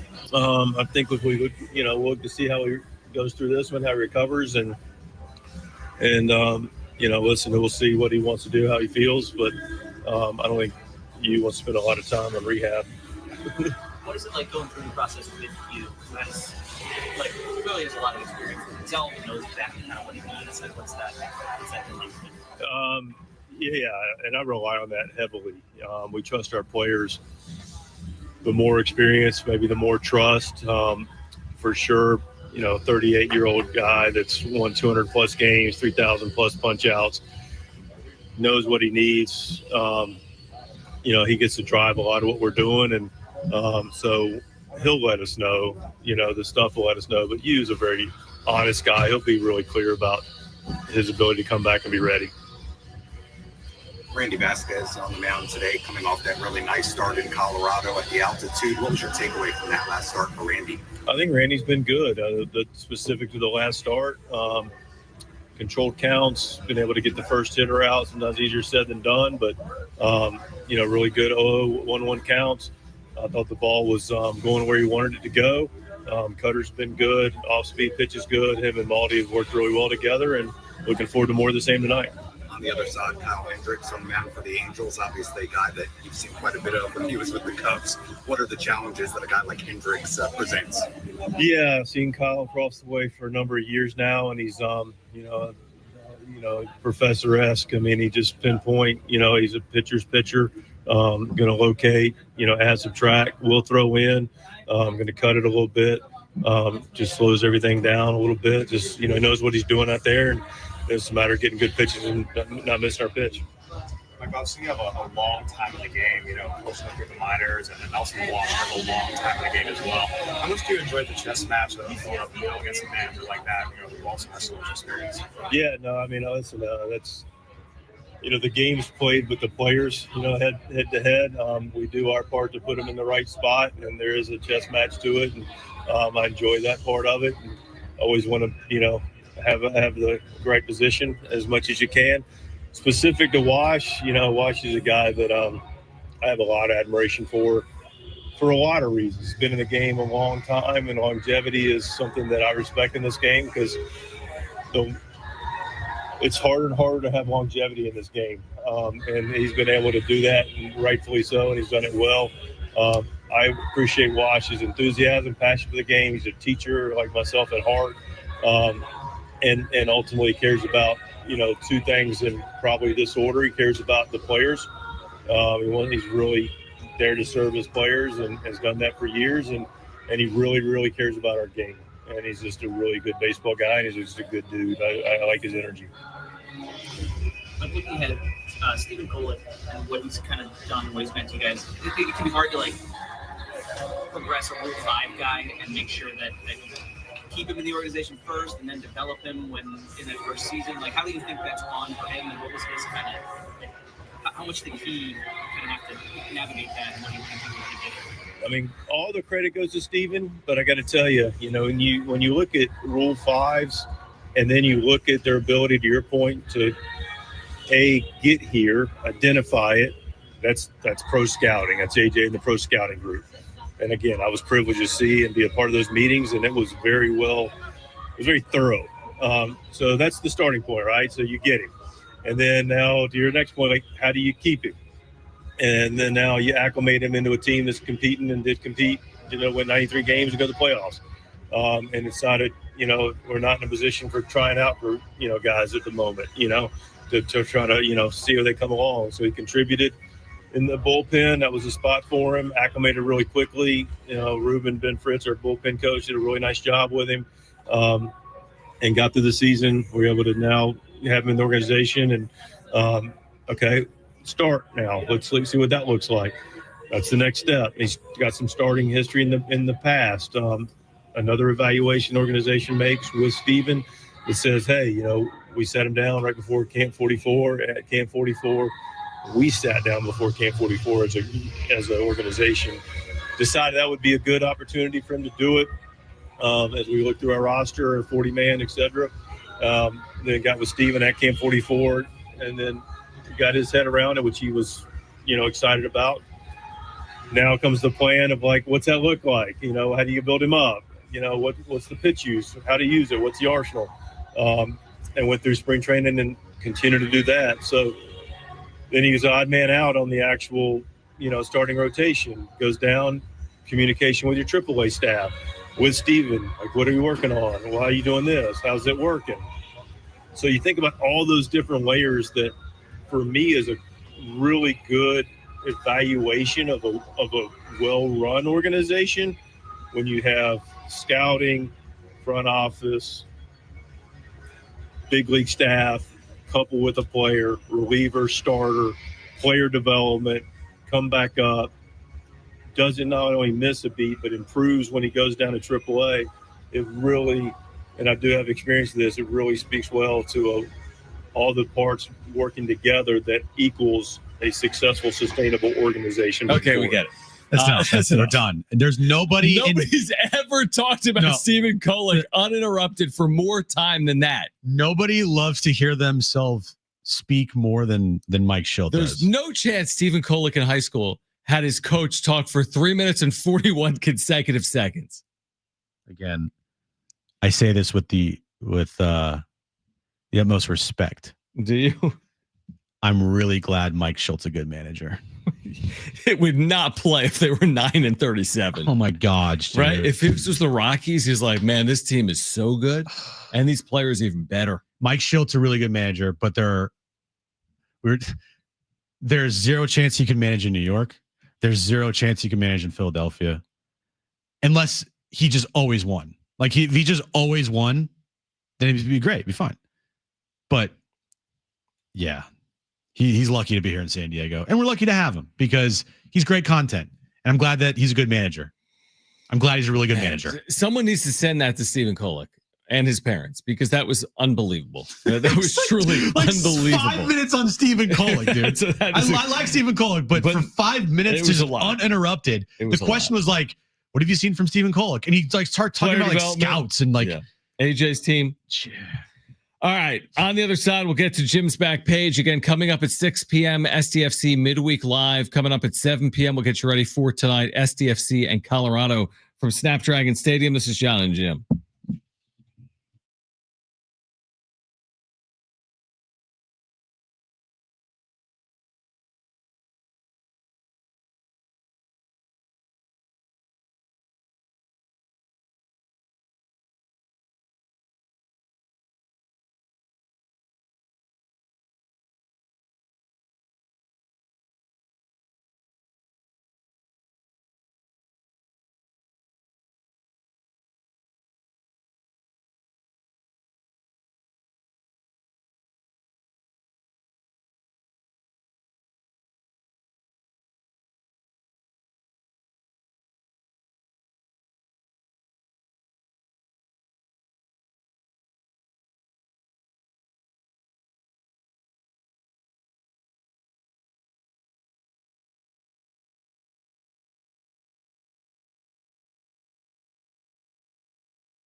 Final time, John and Jim. SDFC tonight, 7:30. Pre-match coverage at 7. SDFC midweek live coming up at 6 p.m. Padres Angels game 3 tonight as well. We'll have a wrap-up show for you. We're back tomorrow at 2 p.m. right here on San Diego Sports 760. The Vetter Cup will be previewed extensively. We've got a full 24 hours to get ready for it because they don't play Thursday. Then they'll open that series on Friday. I can't wait. We need to cover that from every angle. I want to have every part of that series be discussed. Like there will be an even flow of coverage. Yeah, love that. Love that. The coverage will be alive. Will he be at this series, by the way? I mean, I'm sure they're going to have something like that. I doubt it.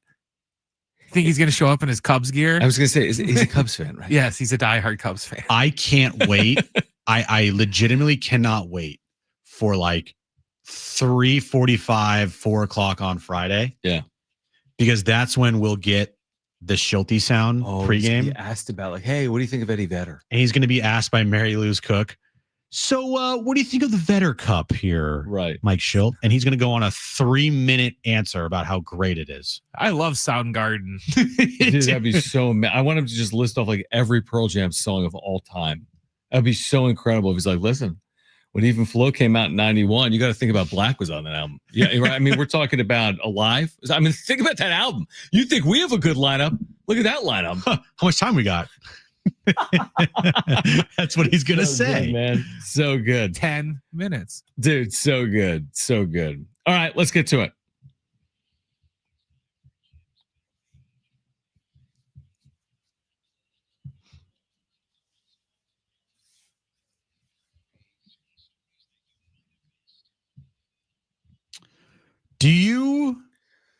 What streaming service do you have?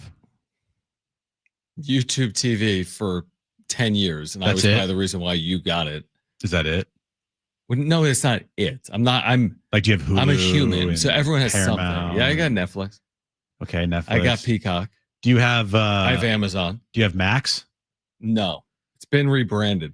It's been rebranded for like the 5th time back to HBO Max. It was always a bad idea to get rid of the words or the word HBO.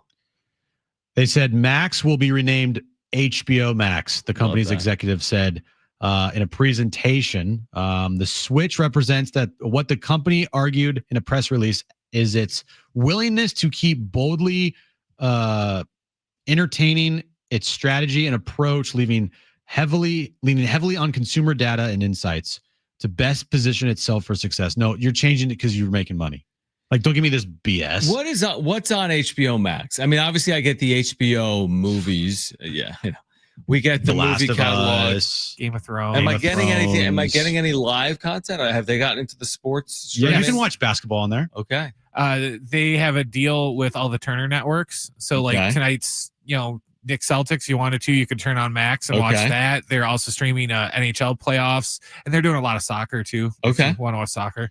They said, we are bringing back HBO, the brand that represents the highest quality in media, to further accelerate that growth in the years ahead. AKA, no one understood what Max was, so no one was getting it. They only knew what HBO was, so they're going back to HBO to try to get more subscribers. Yeah, they should have asked me that. I would have told them it was a dumb idea to drop HBO. Do you know what HBO stands for?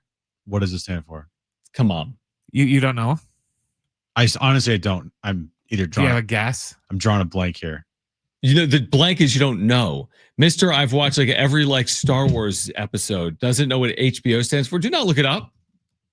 Do not look it up. Do not look it up. Home box office, you moron.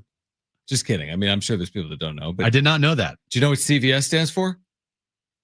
What does it stand for? Oh my gosh. Care Value Service. Oh, see, I didn't know that one. Okay. Do you know what STFC stands for? Yes, I do. Okay. I'll trust you. Yeah. Did you know Bill Gates, he has a McDonald's gold card that gets him free food for life? Really? Does he need that? No, because he's one of the richest people in the world. But the card was reportedly given to him in the late 1980s or the 1990s and is signed by McDonald's former CEO. Gates confirmed that he has the card, and in 2025, in a 2025 video with a famous TikToker, though he admitted he rarely uses it. The McGold card, as it's called, is an ultra exclusive item. Other holders include Warren Buffett and Rob Lowe. While most people will never get one, McDonald's has given a few away in past promotions, but Gates didn't win his with a contest. He's just one lucky guy because he is absolutely filthy rich. How much would you pay for that? How much does that go? Forget Bill Gates. I'm not paying for that. But if you had that access, you had unlimited access to McDonald's, what would that be worth? I don't know. You know what I mean? Would you drop 10K on that if you had free McDonald's for life? Yeah, but I wouldn't want to eat McDonald's every day. Right. You don't have to every day. Yeah, but if I spend 10 grand on a McDonald's card for life, the rest of your life, I'm eating McDonald's forever. You're right. I have no more money to go buy any other food. True. Honey, we're going to McDonald's tonight again. Why? Because it's free. Exactly. Lots of food places do that for celebrities. Because I know Jay Leno has one for Burger King. He has like a Burger King black card, so you can go to any Burger King in the country and just get free Burger King. I want to say George Clooney has one too for some place. Maybe that was Burger King too, but maybe. Yeah. That's sweet. Can I get one for the vending machine? Can I get the gold card for that thing in the kitchen? I would love that. Man, give me a gold card. I would love that. Finally, John, you're in the cards now, so I can put I can put more of these on the back page. Please. Cooper Flag. Yeah, how much? 2024 Topps Chrome McDonald All-American Gem Mint 10 Auto 10 PSA certified signed card. Yeah, I picked that up earlier. So tell me, what is that worth? Because I did just pick that one up. Right now, that card beats out 39 members of the NBA's 75th anniversary team. So including players like Larry Bird, Charles Barkley, and Patrick Ewing. What's it worth then? Or what's the bidding at? It is right now. It sold last month at an auction. Guess. I want you to guess. I mean, I'm just looking at cards right now for it. I mean, the way you say it, it's going to be like 12,000. 84,000. Wow. Sorry, $85,400. Wow. Marking its fifth sale. So it's been sold 5 times of at least $20,000. And it's nowhere near the Luka Doncic record of 4.6 million. 4.6. Wow. Yeah. But the April sale has already surpassed Mavs all-time great Dirk Nowitzki's top sale of $79,200. Do I need to get in on the Cooper Flag action? Here's probably. Yeah. Here's comparison to some other McDonald's All-Americans. Donovan Mitchell, 72,000. Jaylen Brown, 60,000. Darius Garland, 43,000. Karl Anthony Towns, 40,000. Evan Mobley, 19,000. Pascal Siakam, 5,000. So yeah. So if you have a chance to get that, it's going to be worth a lot of money. Is what you're saying? Yeah. He beats out, like, his card sold for more than these Hall of Famers. Dirk, Ray Allen, Bob Cousy, Charles Barkley, Robert Parrish, Gary Payton, Larry Bird, Russell Westbrook, Bob McAdoo, George Gervin, Carmelo Anthony, Rick Barry, Patrick Ewing, Earl Monroe, Bill Walton, Nate Archibald, John Stockton, Jason Kidd, Hakeem Olajuwon, Dominique Wilkins. Oh, he was so good. Isaiah Thomas, David Robinson, Clyde Drexler, Paul Pierce, and James Worthy. Well, according to ESPN, he's just as good as all those guys combined anyway. Better, Brent. And he went to Duke. This is where Nico Harrison was right. Look at his card. All right, STFC Midweek Live on deck. If you missed anything, I'm looking up Cooper Flag cards right now. You're a sicko, and you're you sick. know where to find us if you want to find us. For Brent and Jim, I'm John. STFC Midweek Live comes up next right here on San Diego Sports 760. Okay.